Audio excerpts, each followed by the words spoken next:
तमाम सुनने और देखने वालों को अस्सलाम वालेकुम and welcome back to another episode.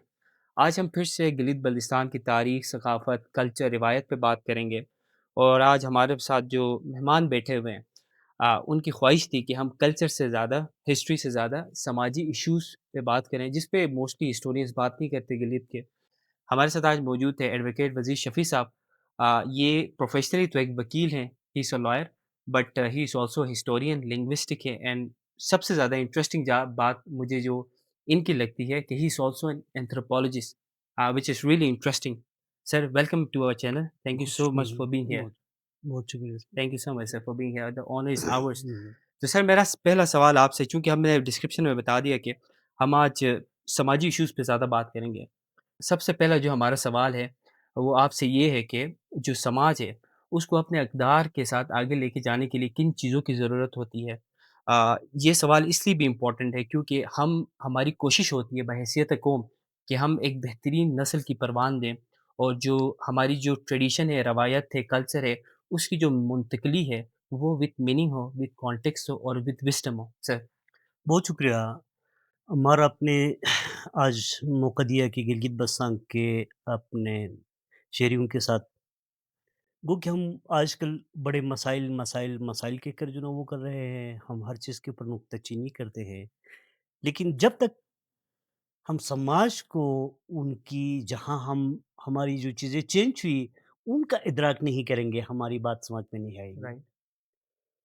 बात ऐसी है कि एंथ्रोपोलॉजी का एक बुनियादी उसूल ये है कि क्या वो जो एक एक नस्ल से अगली नस्ल के लिए कस्टम्स जो तब्दील होते हैं, मुंतकिल होते हैं, क्या वो मीनिंग की क्लैरिटी के साथ होती है हुँ, या हुँ। नहीं होती? ये बहुत बड़ा सवाल है। बिल्कुल सर। या फिर हैफ़ज़र्डली या होती है। हेफाज़त होता है या वो नकल करते बिल्कुल। हैं। बंदा क्या करता है? बंदा खाता है, बंदा पीता है, बंदा चलता है, बंदा लोगों से ताल्लुक़ रखता है, बंदा रोमांस करता है, बंदा शादी करता है, बच्चे पैदा करता है, घर बसाता है। जी। वो सारी जो चीज़ें जो वो करता है, उनका मुकम्मल मीनिंग के साथ अगले को मुंतकिल होना लाज़मी होना है। लाज़मी है। लेकिन हमारे साथ ये हुआ, हमारे साथ 80 के बाद जब यहाँ पे प्रॉपर स्कूल्स खोले गए, बच्चे स्कूल जाने लगे, तो वालिदैन को ये लगा कि हम अनपढ़ लोग इनको क्या समझा सकते हैं, ये तो स्कूल जाते हैं, हुँ, ये हुँ। आके हमें हमसे ज़्यादा समझाएँगे। अक्लमंद है। तो उन्होंने वो जो अपना जो इतना बड़ा विज़डम उनके पास जो था, उनकी इतनी बड़ी यूनिवर्सिटी उनके पास थी, उनके दरवाज़े उनके लिए बंद कर दिए। बंद कर दिया। उनको मुकम्मल तौर पर स्कूल के ऊपर हुँ, छोड़ दिए गए वो बच्चे। तो उससे क्या हुआ? कब सलाम करना है? सलाम कैसे करना है? घर हुँ, में हुँ। कैसे दाखिल होना है? कैसे घर से बाहर जाना है? किन से मिलना है? किन से नहीं मिलना है? ऐज के क्या तकाज़े हुँ, हैं? हुँ। जो है आपके एडल्टहुड के क्या मसाइल हैं? वो सारी की सारी जो चीज़ें हमारे घर से ही हमारे बच्चियाँ होती थी तो उनकी वालिदा उनको समझाती थी। बच्चे होते थे तो उनके वालिद उनके दोस्त के तौर पर उनको समझाता बेसिकली था। आप ये कह रहे उनकी हैं कि वो जो सारी जो चीज़ें तरबियत जो का जो एक तबे अमल था, वो हमने घर से घर स्कूल से घर मुंतकिल से कर दिया, स्कूल और तक ले जा ज़िम्मेदारी से हम और स्कूल बिल्कुल। के ऊपर जब हमने किया, तो हमारे साथ ये हुआ कि शुरू में हमें शना बुरुशस्की से ले जाके हमें उर्दू की तरफ और अब वो इंग्लिश। धकेल दिया गया। उसके बाद 5-6 के बाद जो ना इंग्लिश आ गई। अब तो ये कायदे से ही जो ना इंग्लिश आ गई। इंग्लिश। तो हमने क्या किया, वो जो चीज़ें इनको अंडरस्टैंडिंग बेस्ड हमें समझने के बजाय उनको हम नकल करने लगे। नकल करने लगे। आज हमारे पास कई जो ना बीमारी आई है। कौमें हैं, दुनिया में सारी चीज़ें हैं, वहाँ हर चीज़ की इल्म मौजूद है। जी। मगर आप इस वक़्त जो ना आप यूरोप में जाएँगे, वहाँ सेक्स एजुकेशन, हुँ, हुँ। यूरोप में जाएँगे तो वहाँ पे अल्कोहल एजुकेशन है। हुँ, हुँ। वो उनको समझाते हैं कि किस चीज़ का नाम अल्कोहल है। हुँ, हुँ। आज बदकिस्मती से इस्लाम के अंदर एक ममनुआ शे है, बिल्कुल। ठीक है? ममनुआ शे है। उस शे की अभी तक प्रॉपर डेफ़िनिशन नहीं हो सकी, कि क्या है? कि उसके पीछे वजह क्या है? वजह क्या है? हराम होने के किस चीज़ पीछे। को? वही इस्लाम के अंदर हमें ये बताया गया, कुरान के अंदर है कि मोहम्मद जो आपसे ये पूछे कि शराब के फ़ायदे और नुकसान क्या है? उनसे कह दो, फ़ायदे से नुकसान ज़्यादा है। एक वो एंड, एक दूसरा आपको जहन्नम में ले जाने वाले जी। एंड के बीच में हमें जब तक इस्लामिक नुक्ते नज़र से एंथ्रोपोलॉजिकल एस्पेक्ट्स को सामने रखते हुए इन चीज़ों को जब तक हमें नहीं समझाया जाता, मंतक नहीं हमारे मन बताएगी तक नहीं बताया जाता, हमारे यूथ को पुलिस के डरावे से, या घर के जहन्नम वालिदैन के के डरावे से हम यूथ को वहाँ से वापस नहीं ला संभाल सकते। नहीं सकते, और बिल्कुल आज राइट, आज हालत ये है कि हमारा 70 से 80% यूथ मंशियात के आदी। बिल्कुल। इतनी बड़ी जो ना ग्राफ है कि इसको लेकर दुनिया डर जाए, लेकिन आज हमें पता तक नहीं है कि हमारी सिटी की ये हालत है। और इतने छोटे से और डेंसली इतने च पॉपुलेटेड एरिया में। मैं देखता हूँ कि उलमा इसके ऊपर क्या जो ना वो करते हैं, इनके हुँ, खुतबात में क्या है, यार इससे बाहर निकलो, हुँ, इससे बाहर निकलो कि इसको इसे जन्नत और दोज़ख के उससे निकल कर इसका समाज के ऊपर पड़ने वाले असर, एक जो ना बिल्कुल जो ना साफ-सुथरे ज़हन का आदमी, वो कोई नशा नहीं करता, वो सोचता अपनी ही जो ना नेचुरली उससे उसको ले जाके आप एडिक्ट बनाओगे, उसको किसी नशे के आदी बनाओगे, उसके तहत उसकी ज़िंदगी गुज़ारोगे। ये इसको उसको अमली तरीके से उसको जो ना इंसानी तरीके से, बशरी तरीके से अगर हम अपने यूथ को समझाएँगे, तो शायद कोई यूथ इस तरह के किसी नशे का शिकार हुँ। हो जाए। फिर दीगर जो मसाइल हैं, और हम ये क्योंकि बहुत ज़्यादा फॉर ग्रांटेड लेते हैं, कोई बिल्कुल, समझाने वाला मौजूद नहीं है। अगर सवाल पूछा जाए तो बस इतना कहा जाता है कि एक चीज़ हराम है, एक चीज़ ममना है तो बस यहीं इतना पे ही ठहर वो जाओ। बिल्कुल। मज़ीद उसके दू समझाने की कोशिश बिल्कुल नहीं की जाती बच्चों को। दूसरा पहलू क्या है सर? उसका दूसरा पहलू ये है कि हमारा एंथ्रोपोलॉजी को उधर छोड़कर हुँ, हुँ। मुझे खुद याद है, घर से बाहर कोई जो दस्तक होती थी, तो बाहर से घर आने वाले पुरुष में ये कहते हैं, बाहर कोई जो ना माँ-बहन है, ननी मियस्तें बोलिका। नहीं, नहीं ऐसा। आज वो ननी मियस का लफ्ज़ गुस्न पर जो ना एक औरत है, यानी उसकी वो अक़दार एंथ्रोपोलॉजी क्या कहती है? अगर किसी घर से बाहर निकलने वाले नौजवान के लिए घर से बाहर निकलने जो ना दिखने वाली कोई भी औरत को सिवाय उसकी बीवी के वो माँ बहन की तनाजुर में उसको नहीं देखेगा, तो वो समाज तबाह हो जाएगा। तबाह हो जाएगा। और आज हम यही देखते हैं कि जहां औरत नजर आई तो उसको घूर के गुरूब होने तक उसका पीछा नहीं छोड़ते हैं। उस हरासमेंट के साथ साथ जहनी पराकिंदगी की एक जो ना इंतहाई जो ना एक हद तक हमारे पास आ चुकी है। व्हिच तो इज़ वेरी उससे अनफॉर्च्यूनेट, वेरी अनफॉर्च्यूनेट। मैंने बाहर की दुनिया भी देखी है। हुँ, हुँ। मैंने वहाँ पे उन लोगों को देखा, जिनका इस्लाम से कोई ताल्लुक नहीं है। लेकिन वो आपकी तरफ यूँ देखकर, दोबारा यूँ दूसरी तरफ देखकर, वापस आपकी तरफ देखने को हरासमेंट समझते हैं। हैरेसमेंट समझते तो पर्दे उन्होंने कहाँ रखे? आँखों में, हैं, आँखों जिनका में कुरान पर्दा। में ज़िक्र है कि आप अपने जो ना आँखों के ऊपर पर्दा करो। हुँ, हुँ। तो हमें अपने को वो करना है, कंट्रोल करना है, ना कि समाज के उस सेगमेंट को जिसके ऊपर हर तरह के कंट्रोल वो किया जाए। हुँ, हुँ। हमें खुद अपने आप को जो ना वो बचाना है, अपने आप को कंट्रोल करना है और समाज को एक जो ना एक ऐसे समाज की तरफ कि वहाँ से घर से बाहर निकलने वाला कोई भी किसी को भी कोई खौफ ना हो कि कोई मुझे हरास करेगा, कोई मुझसे कोई पूछेगा, कोई मुझे जो है धक्का देगा, कोई मुझसे मेरे साथ छेड़ेगा, आराम सुकून के साथ। आपको ये पता है कि हमारी शहर की बेटियाँ स्कूल जाती हुई अपने दोपट्टे के आखिर में जो ना मिर्च बाँध के जाती है, हुँ, हुँ। कि मेरे साथ कोई छेड़ेगा तो आँखों में जो ना मिर्च मिर्च डालूँ। इतना यार, खौफ और रास इतना मौजूद है। खौफ आपने पैदा किया है, कौन करेगा इसका हल?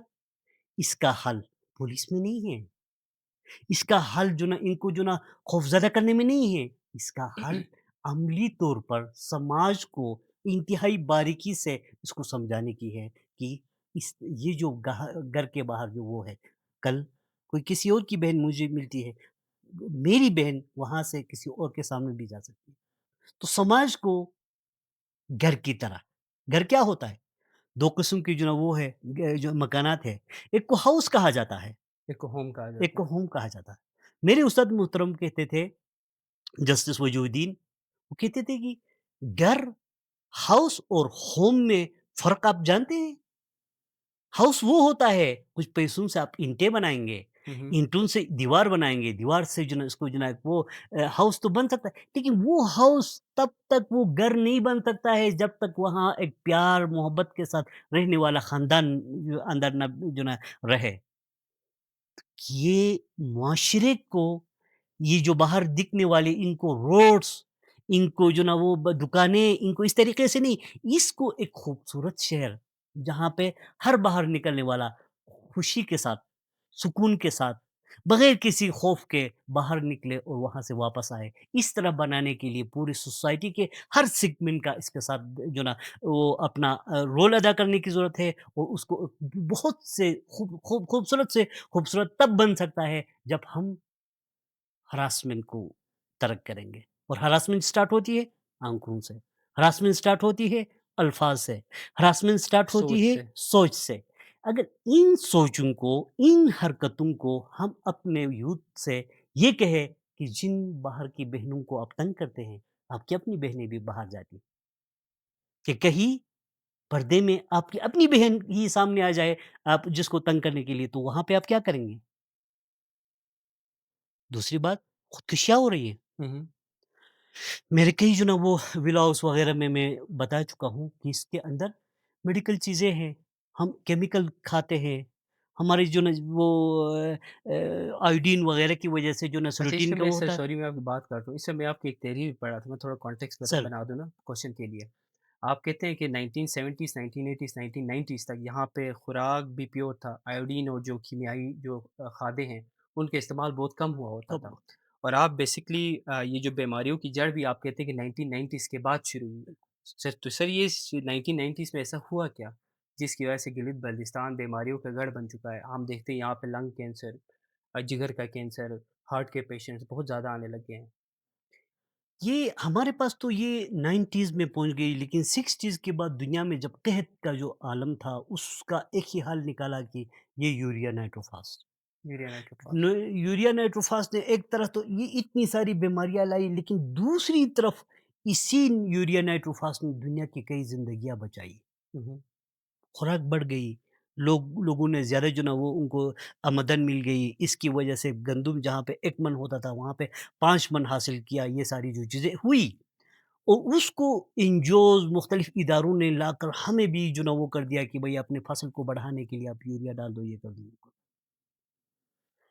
तो 80 के बाद क्या किया, हमने यूरिया नाइट्रोफॉस का इस्तेमाल करना शुरू कर दिया और उस ज़माने में एक और चीज़ होती थी कि हम गलहट की बीमारी का शिकार होते थे। यहाँ हुँ, पे जो ना वो निकलते थे।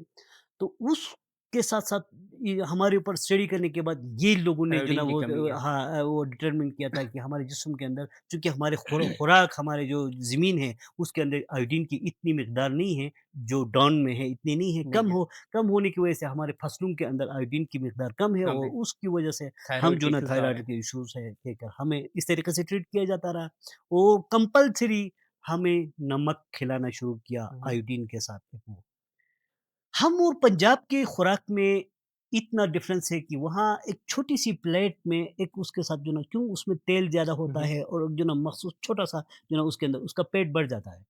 हम क्या करते हैं, कल रात को ही मैंने जो ना इतना बड़ा फूल कहते हैं लकड़ी का फूल, हुँ, हुँ। उसके अंदर मैंने डवडो खाया है। अच्छा। तो इतने मिकदार के उस पानी को अपने जायके के बराबर बनाने के लिए इतना मैंने नमक भी डाला हुँ, और उस बिल्कुल। नमक के साथ ट्रू, ट्रू। इतना उसके अंदर फिर आयोडीन भी आया। हुँ, फिर इंटरेस्टिंग क्या बिल्कुल। किया हम 4 कप 3 कप चाय चाय भी पीते, पीते हैं, नमकीन चाय। चाय। यार एक इंसान 24 आवर्स के अंदर सिर्फ़ 16 ग्राम तक नमक इस्तेमाल कर सकता है।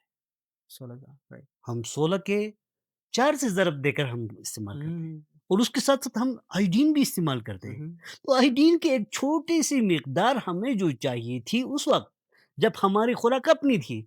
आज हमारी खुराक अपनी किधर है? हम सारा का सारा खुराक नीचे से लाते हैं और उस खुराक के साथ अभी भी हम आयोडीन खाते हैं। चलिए उस वक़्त तो हमें 1990s में बताया ज़रूरत नहीं। गया कि जो थायराइड की वजह ये है कि हमारे जो खुराक है उसमें आयोडीन की कमी, तो अब हमारे पास कोई ऐसा बंदा नहीं है बताने के लिए कि भई हमने 16 ग्राम से ज़्यादा हमें कंज़्यूम नहीं करना। आयोडीन की कमी जितना इंसान को नुकसान पहुँचाती है, इसकी ज़्यादा होने पे जो नुकसान है, इससे हुँ, कई गुना ज़्यादा ज़्यादा है। है। जब ये एक मिकदार मख़सूस मिकदार क्रॉस करती है, तो वो आयोडीन पॉइज़निंग की तरफ जाती है हुँ, और बदकिस्मती से गिलगित-बल्तिस्तान का कितना परसेंट मैं इसको ले लूँ, कम अज़ कम 20% लोग आयोडीन पॉइज़निंग के शिकार हैं। हुँ, हुँ। अच्छा। आप और उनको जो है आप घरों में देखेंगे औरतें जो ना लड़ना, बच्चों को मारने की तरफ आती है, तो उसको नहीं पता चलता है कि वो जो ना बच्चा मर जाएगा या जो ना वो होगा। अच्छा, इससे बिल्कुल, एंग्ज़ायटी, डिप्रेशन बिल्कुल भी होता है इस इससे? तरह की जो ना कंडीशन की तरफ जाती है। अच्छा। आज हमें ये पता चला, यही आयोडीन वो चीज़ है, अगर आयोडीन के साथ-साथ आप वो खुराक खा रहे हैं जो केमिकल बेस्ड है, हुँ, हुँ। जो ज़हरीले जो ना दवा अद्वियात के साथ जो ना वो है, जिन उन खुराक की वजह से हमारे जिस्म के कुछ ऐसे खुलिये वो बंद हो जाते हैं, जो क्या करते हैं आपको आयोडीन को जिस्म के अंदर एब्ज़ॉर्ब करने की सलाहियत आपके जिस्म खो देती है। हुँ, तो वो जिस तरीके से शुगर बाहर रह जाता है, आपके एक ऑर्गन की उसकी वजह से, एक जो ना हार्मोन की वजह से, हार्मोन। इसी तरीके से आपका आयोडीन भी अलग ही एक जो ना डिपॉज़िट बन जाता है और वो उसकी तरफ जो ना ज़हरीलापन की तरफ जाता है। जब वो इतने ज़हरीलापन की तरफ जाता है, वो जाके आपके सेरोटोनिन को जो ना डिस्टर्ब करता है, आपके हार्मोन्स को डिस्टर्ब करता है और आपके जो ना वो ब्रेन सेल्स को ये डैमेज करता है, जिसकी वजह से एक ऐसी जो धूप वो उस दौरान ऐसी कंडीशन के अंदर अब अगर आधे घंटे भी धूप में बैठोगे तो आपके मुकम्मल तौर पर आपके सामने से रोशनी चली जाएगी, हुँ। आपको ये कहा जाएगा कि कूदो। अच्छा, बेसिकली आप ये कह रहे हैं कि आयोडीन की जो ओवर कंज़म्पशन की वजह से न सिर्फ़ अ, सीवियर किस्म की मेडिकल कंडीशंस होती है, बल्कि उसकी वजह से डिप्रेशन, एंग्ज़ायटी भी है। खुदकशी की और तरफ आप जाता है ये भी मामला। आप ये भी कह रहे हैं कि जो खुदकुशी के पीछे एक वजह ओवर कंज़म्पशन ऑफ आयोडीन भी है। और और मैं ये आप कोई उसको रिसर्च की बेस पे कह रहे हैं उसको सर? 60% से ज़्यादा समझता हूँ। मेरे अपने केसेज़ है, मैं कोई 84 केसेज़ के ऊपर मैंने काम किया माय है। गॉड! मतलब आई डोंट थिंक कि इसके बारे में किसी को बिल्कुल इल्म होगा। इसके ऊपर मैंने अभी भी जो ना रिसेंटली मैंने तैयार कराया है ब्रूशस्की का एक जो ना वो खाका मैंने दिया है, इसके ऊपर एक ड्रामा मैंने तैयार करवाया है कि ताकि ये लोग समझ जाए कि दिस इज़ एक्चुअली वेरी जो शॉकिंग सर, कहानी वेरी ये कि शॉकिंग, वेरी किस किस्म शॉकिंग। की है।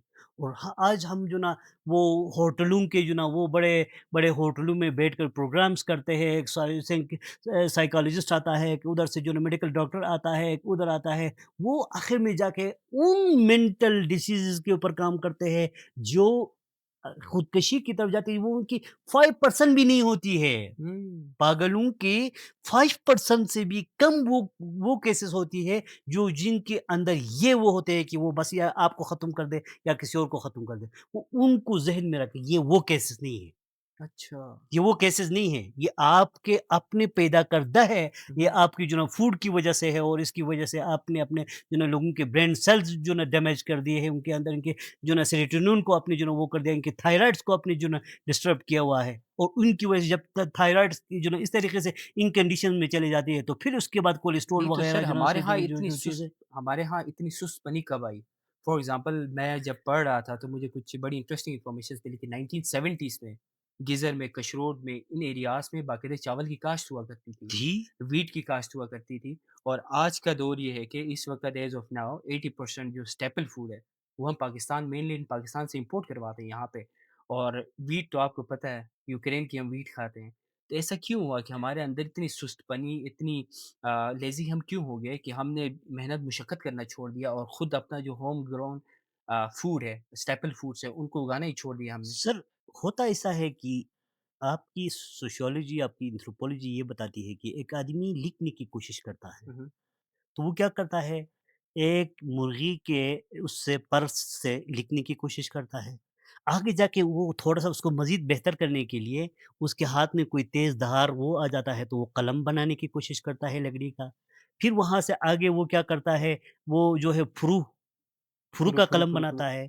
वहाँ से जब नीब तक पहुँचते उसके हाथ में अगर जो ना ये बॉल पॉइंट उसके हाथ में आ जाता है, तो उसकी तरक्की रुक जाती है सर। हुँ, हुँ।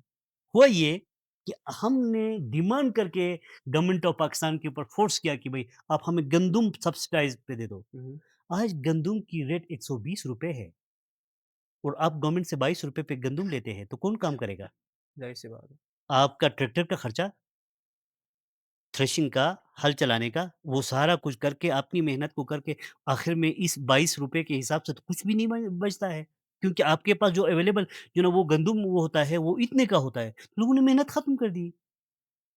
लेकिन सर लोगों की अपनी गैरत कहाँ जी गई?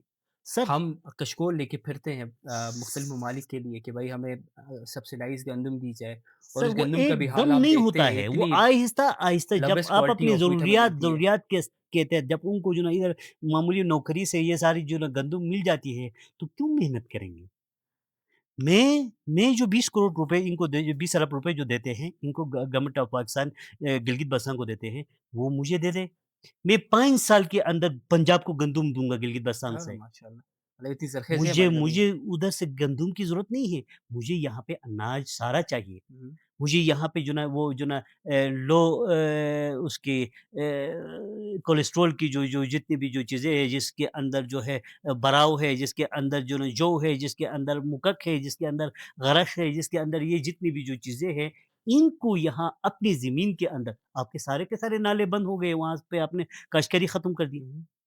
आपकी जितनी भी 10 ग्याल जितनी भी जो ज़मीनें थी, वो सब के सब जो ना आपने बंद कर दिया। रह गया वो घर के सामने थोड़ी-सी जो ना वो है, तो वहाँ पे शक्ल उगा के एक गाय के साथ ज़िंदगी गुज़ारते हैं। हुँ। यही कल ये रोड बंद बंद हो जाए, परसों के लिए हमारे पास क्या वो है? एग्ज़ैक्टली सर, मैंने रिसेंटली लास्ट वीडियो बनाई थी, उसमें मैंने ये बताने की कोशिश की थी लोगों को, यार हमारी जो कनेक्शन है विद पाकिस्तान, जहाँ से हमें मेजॉरिटी ऑफ फूड आता है, इवन फ्यूल आता है, वो सिर्फ़ 2 रास्तों से हम कनेक्टेड हैं। गिज़र चित्राल और ये जो मेन केकेच है, खुदा ना ख़ास्ता कोई बड़ी ट्रेजेडी हो जाती है, कोई बड़ा सानिया हो जाता है और ये दोनों रोड्स बंद हो जाते हैं, हम तो भूखे-प्यासे मर जाएँगे। नहीं, ये तो मैं मौजूदा चीफ़ सेक्रेटरी से मिला हूँ, जो ना गवर्नमेंट के कई लोगों से मिला हूँ, दीगर इदारों से मैंने बात की है। यार आप हम इस तरीके से वो नहीं कर आप हमें हुनरमंद बना दें। हुँ, हुँ। आप हमें हुनरमंद बना दें, हमें माइनिंग में हमें वो सारी चीज़ें सिखा दें। हुँ, हुँ। जी, हमें यहाँ पे जो ना एग्रीकल्चर में हमारी ज़मीन पहले हमारी ज़मीन हमवार नहीं है। गिलगित का एक काबिल-काश ज़मीन का 4% मतलब आई है, ये होता है नहीं, उससे भी वो भी कम है। 4% नहीं है। अच्छा, 4 पर 2 पॉइंट इनहैबिटेबल है। 2.5 2.8% ज़मीन काबिल-काश जहाँ पानी पहुँचा चुके हैं, हुँ, हुँ। वो काबिल-काश नहीं है। सिर्फ़ पानी पहुँच चुका है वहाँ पे। काबिल-काश का मतलब ये होता है कि जिसकी 4 फुट नीचे तक का सारा पत्थर निकालेंगे, उसके सामने जो ना दीवार करेंगे, उसको इतना जो ना हमवार करेंगे कि यहाँ जो पानी उस तरफ जाता है तो बिल्कुल बराबर जाके वहाँ हुँ, जाके हुँ। ठहरे और उसमें से मामूली पानी बाहर ना निकले। अच्छा। क्यों? उसके अंदर शीरा होता है आपके खाद का। हुँ, हुँ। हम तो पानी डालते हैं वो सारा का सारा जो ना वो पानी वो अपने साथ लेकर जाता है। तो स्लोप है जो ना पूरा हमारा, कोई जो ना हमारी ज़मीन एग्रीकल्चर के काबिल नहीं है। नहीं है। हमें लैंडस्केपिंग करनी हुँ, पड़ेगी। हुँ। हमें अपनी ज़मीन के अंदर ये देखना पड़ेगा कि वो आपका पूरा का पूरा बल्तिस्तान का लोअर एरिया वहाँ पे मिट्टी है ही नहीं, सारा का सारा रेत के ऊपर जो ना लोग हुँ, जो ना हुँ। वो काश्त करते हैं। तो कितने इतनी बड़ी जो ना इनकी जो ना वो होती है जो उनके दाने होते हैं, उसके अंदर 1 या 2 दाने जो ना वो गंदम या जो होता है, मेहनत सारी की सारी ज़या है। हुँ, हुँ। चाहिए क्या? ज़मीन के लिए 30% रेत और 70% मिट्टी चाहिए। मिट्टी चाहिए, जो आपकी ज़मीनों के अंदर नहीं बहुत है, सारी जगहों में नहीं है। नहीं है। तो हमें ये सब देखना है कि क्या ज़मीन के अंदर वो सारी मिक़दार इस उसमें है, वो ज़मीन हमवार है और वो ज़मीन काबिल-काश है। अगर इस तरीके से अपनी ज़मीन बनाने के बाद, उसके बाद फिर हम सोचेंगे कि पहाड़ के ऊपर जो ना वो पानी मिल्क, लेकर वहाँ पे क्या-क्या उगा सकते हैं। लेकिन इसी वक़्त यही जो जितने भी मैदान हैं, इन्हीं को ही अगर आप आबाद इनफ है करेंगे, हमारे तो लिए, हमारे लिए इनफ़ है। हम बिकॉज़ अपनी हमारी सारी आबादी चीज़ें जो इतनी ना ज़्यादा नहीं है। वो इतनी वो कुछ ज़्यादा से ज़्यादा 20 लाख की जो ना 22 लाख की हमारी आबादी है, उस 22 लाख की आबादी के लिए ज़मीन बहुत ज़्यादा बहुत है। ज़्यादा है। लेकिन ये कि हमसे हमारी मेहनत छीनी गई है। हमसे हमारा जो ना वो जो अपना अपना था, वो सब कुछ ख़त्म हो गया है। हम यहाँ पे ऑर्गेनिक गिलगित-बल्तिस्तान को आज आज गिलगित-बल्तिस्तान की गवर्नमेंट गिलगित-बल्तिस्तान को ऑर्गेनिक विलेज डिक्लेयर कर दे। हुँ, हुँ। डिक्लेयर करने के लिए क्या होगा? आपको जिलास से आगे नाइट्रोफॉस, यूरिया वग़ैरह ये जितने भी हैं, इनके ऊपर ये जितने भी पाबंदी ज़हर हैं, इन लगानी सब होगी। के ऊपर पाबंदी लगानी पड़ेगी। हाँ, आपको वो जितना भी है अपने अपने खाद के ऊपर वो करना पड़ेगा। गिलगित में क्या होता था? चुकन होता था, बिल्कुल, ठीक है? चुकन की खाद से अपनी जो ना वो फसल उगाते फसल थे। उगाते थे। उसके साथ जो ना थोड़ा-सा जो ना माल-मवेशियों का खाद होता, उससे जो ना इनकी बेहतरीन फसलें होती थी। आज खाद का जो रस्म है, खाद का रस्म यसन में जो ना तुख़्म-रेज़ी के अंदर जो ना वो करते हैं, शीरी शिकयोटुम हिरिंदीमी यकबो मूल उसके अंदर जो ना वो कहानी ये है कि यसन का राजा तिलिती गिलगित आ रहा था। हुँ, हुँ। शिरोट में आके देखता है तो उसके जो ना होशे इतने बड़े हैं खेत के हुँ, हुँ। और उसके अपने जो ना खेत के अंदर वो छोटे इंचेस थे। के हैं। तो उसने उसको बुलाया, "इधर लाओ।" वो सामने आया तो उससे पूछा, "क्या करते हो?" उसने कहा, "मैं खाद नहीं।" उसने कहा कि तुम मेरी जो दहकानी करो। हुँ। मैं करूँगा, अच्छा, बादशाह की। बादशाह की दहकानी करूँगा। लेकिन आ जाओ मेरे साथ। कहा कि अब क्या करूँगा? अब तो आपके जो ना फसल जो ना वो गया, जो कुछ करना था वो किया है। आप अपने बुफ़ाओ पे, तख़्म-ए-रज़ी पे आप मुझे बुलाओ, हुँ, हुँ। मैं आ जाऊँगा। तो उसको इत्तला मिल गई, वो तख़्म-ए-रज़ी पे पहुँच गए। उसने वो जितने भी जो हरन-वरन के एक-एक जो ना पीस जो उस बॉल के अंदर शामिल है, वो सब लेके गया था। उसके साथ-साथ उसने जाके एक तोहफ़ा यूँ करके पेश किया बादशाह को। खोला तो उसके अंदर वो था, जो ना खाद का जो ना एक पीस था। ऑर्गेनिक खाद का। ले जाओ ये जो ना वो चीज़ गंदी चीज़। उसने कहा ना, असल राज़ ये है। राज़ ये है, यही ज़मीन का युर है। हुँ, हुँ। युर, यूर बुरुशा युर, यही ज़मीन का युर है। ठीक है? तो आप जब खाद डालेंगे तो आप उसके बाद यकीन के लोग खाद डालने लगे, उससे पहले खाद डालना नहीं जानते थे। अच्छा। तो आज तक वो हम अपने उसके अंदर हमने शामिल किया हुआ है। कहाँ से सीखा ये? शुरू से। चरोट से। तो सर ये बेसिकली ये जो सोशल और कल्चरल जो डिस्कनेक्ट है, इसकी असल वजह क्या है? क्या ये जो मॉडर्निज़्म की जो यलगार है, सोशल मीडिया है या जो आज का जो मॉडर्न दौर है उसने हमारे कल्चर सोसाइटी और नॉर्म्स को इतना कमज़ोर क्यों किया हुआ है? क्या हमारा कल्चर सच में इतना ही कमज़ोर था हमेशा से? सर, इसकी एक तो चीज़ ये होती है कि समाज से ज़्यादा रियासत बड़ी अहम चीज़ या होती से है। ज़्यादा अहमियत। रियासत को लोगों की सेहत, लोगों का उठना-बैठना, वहाँ परवान चढ़ने वाली चीज़ें, उन सब के लिए एक ज़हन पहले से ही बनाया जाता है। हुँ, हुँ। रियासती चीज़ें इस तरीके से आ जाती है कि बग़ैर आपको पता चलाए चीज़ें चेंज हो जाती हैं। हमारे ऊपर कोई सरपरस्ती नहीं रही। हुँ, हुँ।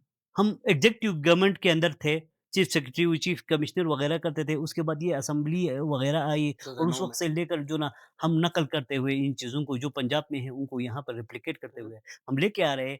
हमने कभी जो ना 2 गिलगित-बाल्टिस्तान के बाशऊर लोगों ने इस तरीके से बैठकर अपने मसले को डिस्कस नहीं किया नहीं कि किया। हमारे जो ना चीज़ें किस तरफ जा रही है। हमने कभी नहीं देखा कि हमारे पास जो कल जो सेहतमंद जो चीज़ें थी, आज कौन-सी चीज़ आ रही है? क्या हमारे लिए जो ना फ़िज़िबल है भी कि नहीं है? कौमें जानती है, कौमें जानती है, एक अंग्रेज़ के सामने फूड की बात करो तो वो उसको अपने नाश्ते में 2 चीज़ों के अंदर क्या देता है? उसके अंदर कैलोरीज़ कितनी है? प्रोटीन कितना है, प्रोटीन कितना है? वो कार्ब्स कितने हैं। अपने कार्ब्स ये सारे के सारे नोट करता हुआ वो चीज़ें खाता है। हमें क्या है? हमें मुँह का ज़ायक़ा और जो ना पेट भरना है। पेट भरना। अभी तक ये हमारी समझ में नहीं आई कि खाना भी कोई चीज़ है और इसके पीछे कोई चीज़ें हमें दरकार है। आप जाइए ना गाँव में, बल्तिस्तान के मुख्तलिफ जगहों में, गज़र के मुख्तलिफ जगहों में जाके लोगों को उनकी शक्ल देखें तो बिल्कुल जो ना वो गंदुम खा यार गंदुम आपकी पूरी खुराक नहीं है। नहीं है। वहाँ क्या होता है? सुबह भी जो ना वो चौपाटी बनाते हैं, 10 बजे भी उस चौपाटी के साथ जो है चाय पीते शाम हैं, को भी चौपाटी के दो साथ। दोपहर और शाम को भी। पूरा का पूरा गंदुम से जो ना ये इन लोगों की जो ना खुराक खुराक बनी। तो ये जो ना खुराक नहीं है और बहुत सारे लोग कहते हैं, "हम सब्ज़ी नहीं खा सकते।" क्यों? शलान, फलान, क्या कुछ भी नहीं, कोई वो जो ज़हन के अंदर बिठाया हुआ है कि इसकी जी, वजह से जो ना जिस्म में पेन होती है तो फलान होता है, वसान होता है। नहीं खाते। नहीं खाते हैं। तो सब्ज़ी नहीं खाएँगे, आप फ्रूट नहीं खाएँगे, आप मुख्तलिफ़ किस्म के इस किस्म के आपकी जो ग़िज़ाएँ जो गिलगित-बल्तिस्तान की थी, वो इतनी रिच ग़िज़ाएँ थी, आज जो ना लोगों को देखकर मैं हैरान रह जाता हूँ। मेरे यहाँ आपके घर के पीछे जो ना एक रेस्टोरेंट जो ना अपने जी भाइयों सर। के लिए मैंने बनाया था, जी, जी। वहाँ पे गुलमदी बनाकर अपने ही किसी दोस्त को पेश किया, तो उनके सामने जब रखा, तो वो आपस में खुसर-पुसर कर रहे थे, कैसे खाना है? तो उनको तो मैं इस डिश का नाम भी मालूम नहीं होना है। उनको डिश का नाम भी पता नहीं था। तो सर, जब हमें अपने इक़दार, अपनी खुराक, अपनी जो ना कल्चरल जो चीज़ें हैं, उनसे इतनी जो ना वो होगी पता ही नहीं होगा तो हम कैसे तरक्की करेंगे? हुँ, हुँ। हमें हमें आज अंग्रेज़ बनकर वो बहुत सारे लोगों को खुशी खुशी होती है कि यार हम कोई अंग्रेज़ नस्ल से हैं, हम फलान नस्ल से हैं, हम बसात से यार अपना तो बनो यार। हुँ, बिल्कुल। मतलब किसी के साथ अपने आप को जोड़कर इनको जो ना बड़ी जो ना वो होती है, ऐसा नहीं होता है। हमें समाज के लिए गिलगित-बल्तिस्तान में सबसे बड़ी चीज़ मैं आपके प्लेटफ़ॉर्म से जी। गिलगित-बल्तिस्तान की गवर्नमेंट से मैं रिक्वेस्ट करता हूँ, इवन इस्लामिक जो ना अखलाकियात के नाम से ही पढ़ाओ, अखलाकियात पढ़ाओ, इखलाकियात। एथिक्स पढ़ाओ, एथिक्स किनको पढ़ाया जाता है पता है? ईसाइयों को आपके स्कूलों में एथिक्स पढ़ाया जाता है, हमें नहीं, हम मुसलमान हैं, हम इस्लामियात पढ़ेंगे। यार दीन हमारा है, दीन का मुकाम अलग है, लेकिन समाज समाज की चीज़ें, जो बशरी तकाज़े, जो दीगर चीज़, हमारा उठना-बैठना, उनके मतलब उनके साथ जो ना वो जवाब देना, जो ना वो आगे से जो ना कोई जो ना मारता है तो उसको सहना, दीगर चीज़ें, वो सब के सब आपको इस तरीके से आप अभी वो जो नए लड़कों के साथ जो वो जो बच्चों की जो वो वीडियोज़ जो बाहर से आती है, छोटे बच्चों के लिए, उन सब के अंदर क्या है? एथिक्स है, एथिक्स है। ठीक है? एथिक्स पढ़ाना लाज़मी है। दस-बस-दा मेरी अपील है आपके प्लेटफ़ॉर्म से कि गिलगित-बल्तिस्तान में इवन इस्लामी अखलाकियात के नाम से ही आप एक चैप्टर रखें, अखलाकियात पढ़ा दें। नहीं सर, मैं तो इससे आगे बढ़ के ये बताऊँगा कि ये जो डिस्कनेक्ट है या सोशल इश्यूज़ की हम बात कर रहे हैं, इसमें जो सबसे बड़ी वजह जो मुझे मालूम होती है, वो ज़बान से लाताल्लुकी है। बिल्कुल ऐसी देखिए सर, जो हमारी जो लोकल विज़डम है या यहाँ की जो समाजी जो एक्चुअलिटीज़ हैं, वो ज़ाहिर-सी बात है जब तक हम ज़बान को समझेंगे नहीं, ज़बान की तरोीज आने वाली नस्ल को हम करेंगे नहीं, तो हम कैसे बता सकते हैं? बल्कि अभी तो मोस्टली जितनी भी रिसर्चेज़ हो रही हैं, वो ये भी बता रही हैं कि जो बच्चा है, एक बच्चे को अगर इंडिजिनस ज़बान, लोकल ज़बान में तालीम दी जाए, अर्ली एजुकेशन और प्राइमरी एजुकेशन, सेकेंडरी, एटलीस्ट चले प्राइमरी एजुकेशन तक अगर इंडिजिनस ज़बान में उसको चीज़ें पढ़ाई जाए स्कूल में, तो उसकी न सिर्फ इमोशनल इंटेलिजेंस बेहतर होती है, बल्कि उसकी जो क्रिटिकल थिंकिंग है, आईक्यू लेवल है, वो भी बहुत ज़्यादा हो जाता है। तो गिलगित में हम देखते हैं कि हमारी ज़बान तो मेरे ख़्याल में चंद आने वाले सालों में बिल्कुल एक्सटिंक्ट होके रह जाएगी। उसकी सबसे बड़ी वजह ये है कि अभी भी हमारी ज़बान को अगर किसी शे ने सहारा दिया हुआ है, वो हमारी शायरी है। सर, इसके अलावा तो हमारा कोई लोकल लिटरेचर ही नहीं है। मैंने सुना है कि चंद एक डिक्शनरीज़ और जो अल्फ़ाज़ हैं वो और वो तरतीब भी कोई नहीं पढ़ते। बिल्कुल दिए गए, लेकिन एज़ सच बाज़ारों में या फिर सोशल मीडिया उसकी तरोीज बिल्कुल नहीं है। तो सर ये कितना इम्पोर्टेंट है ज़बान अपनी सकाफ़त के साथ, हिस्ट्री के साथ जुड़े रहने के लिए? अमार, ये तो आपने वो सवाल उठाया कि मेरी तो पूरी ज़िंदगी इसी के ऊपर वो हुई कि ज़बान ही वो जो चीज़ है, जिससे आपके अक़दार जुड़े हुए हैं। बिल्कुल, उसके ऊपर आपके समाज की जो ना चीज़ें हैं। कुछ बातें शायद आपके जो ना उस पे प्लेटफ़ॉर्म पे मैं नहीं कर सकूँ, बेशक। समाज से जो ना वो से रिलेटेड, वो जो कदीम समाज की हम जब मुख्तलिफ़ टर्म्स की, अखलाकी दीगर चीज़ों की हम बात करते हैं, वहाँ ऐसे-ऐसे नाम उनके साथ उनकी तशबीहात और उनके पीछे अखलाकी और जो ना वो चीज़ें विज़डम रखी गई है, वो नाम लेते हुए ही वो बंदे को जो ना एक खौफ़ सा होता है हुँ, कि बिल्कुल, मुझे ठहरना चाहिए, बिल्कुल सर, मुझे ठहरना ठहरना चाहिए। चाहिए। गिलगित-बल्तिस्तान के अंदर आप अगर जाएँगे, तो बहुत सारी जगह आपकी ज़बान के वो बाकी सारी चीज़ें अपनी जगह। मैं आपको ये बता दूँ कि हादिसात ही की को ही ले लें, बिल्कुल सर, मैं बल्तिस्तान में आप जाएँगे, ग्यारी सेक्टर है सर, 11 सेक्टर, ये एवलांच आए थे जहाँ ये पे एवलांच आया, 150 प्लस हमारे 150 फौजी प्लस जवान लोग शहीद हो वहाँ पे चुके हमारे थे। जवान शहीद हो गए। उसका नाम कदीम बुरुशस्की के अंदर गेयारे है, ये आ रहे, गेयारे। इसका मतलब गेयारे मतलब ये कहते हैं बर्फ़ को, यारे मतलब तले, उसके नीचे। बर्फ़ के तले। बर्फ वो एक समाज किसी ज़माने में बर्फ तले दब चुका है, अच्छा, उसका मतलब वो नाम ऑलरेडी वहाँ पे एक एक एवलांच आ हादसा चुका पहले था आ चुका है। और एक पूरी आबादी दब चुकी थी तो वहाँ पे। वहाँ बुरुश नहीं रहे, वहाँ पे बल्ती आबादी है। बल्ती आबादी को ग्यारे का मतलब नहीं पता, उन्होंने उसको ले जाके ग्यारी बनाया और वहाँ पे एक पूरा सेक्टर आबाद और किया गया। सेक्टर आबाद किया गया है। वहाँ पे ले जाके इतने जो ना फ़ौज वहाँ पे बिठाई गई और हुआ क्या, वापस आ गया ऊपर से वो बर्फ और आके पूरा का पूरा एक इतनी जो ना सेक्टर को आपका तबाह कर दिया। और तब भी अब ज़बान भी की कितनी इम्पोर्टेंस है सर इस लिहाज़ से, अगर हमें ये पता चाहिए गे आ रहे हैं, तो वहाँ कभी सेक्टर नहीं बनता। ना बनता। क्यों? वो ज़बान वहाँ से ख़त्म हो गई, वहाँ एक हुँ, और नई ज़बान आ गई, नाम रह गया और उसकी जगह की जो वो है, जो अहमियत है, वो अहमियत है, किसी को नहीं पता चला। क्यों? नहीं पता चला। लोकल लोगों को नहीं पता था। अच्छा, ठीक? आप अताबात में जाएँगे, अताबात में जो एरिया नीचे गिर गया है, जी सर, उसका नाम है सरट। सरट, सरट का मतलब ये है झील के ऊपर, झील के ऊपर, सर यानी वहाँ यटे, पे भी सर यटे, इट ठीक मीन्स है? सर हिस्टोरिकल वहाँ पे भी सु कोई झील तो बनी हुई है। पहले भी एक झील वहाँ पे थी, हाँ, अगर यही पता चलता, तो वहाँ पे कम आबादी से ही ना कम होती। मोटी जो ना वहाँ पे पाइपें वहाँ पे रख के उसके ऊपर एक जो ना वो पुल जैसा होता, पानी नीचे से गुज़र जाता, इतना बड़ा जो ना झील होकर पीछे जो ना आबादी वो नहीं होती। Interesting sir, very interesting. ठीक है? आपका जो ना आपने चीफ सेक्रेटरी और जनरल बिठाए हैं, उसका नाम बरमस, है बरमुस है। बरमुस बिगड़ के बरमस बन गया है। बरमुस का मतलब है कि नाले का सलाब, वालेकुम सलाम। बर पानी को कहते हैं बरपानी शनाब। को कहते हैं। तो सब जब तक आप उन लैंग्वेजेज़ पे नहीं जाएँगे जो यहाँ के कदीम हैं, उनके ऊपर काम नहीं करेंगे, उनके ऊपर रिसर्च नहीं करेंगे और उन नामों को इस तरीके से आप समझने की कोशिश नहीं करेंगे, तो वो हम और रियलिटी से डिस्कनेक्ट रहेंगे रियलिटी हमेशा के जैसे लिए। फिर हमारे खुराक के अंदर, हमारे उठने-बैठने से लेकर तमाम चीज़ों के अंदर, वो जो चीज़ें वो जो चीज़ें हमारे अपने समाज के अंदर, अपनी लैंग्वेजेज़ के अंदर जो चीज़ें हैं, वो बशरी है। बशरी है। मज़हबी अहकामात हमारे अपनी जगह पे हमें उनको जो ना वो उससे लेना चाहिए दिल से। लेकिन समाज जहाँ एक इवॉल्व होता है, उसके पीछे एक पूरी हिस्ट्री होती है, हुँ, हुँ। उसके पीछे उसके अपने इक़दार होते हैं। उन इक़दार को समझने के लिए उस उनकी ज़बानों के अंदर आपको जाके देखना पड़ेगा कि इनकी क्या मीनिंग है। हुँ, हुँ। तब हम समझते उनके साथ कनेक्ट रह सकते हैं।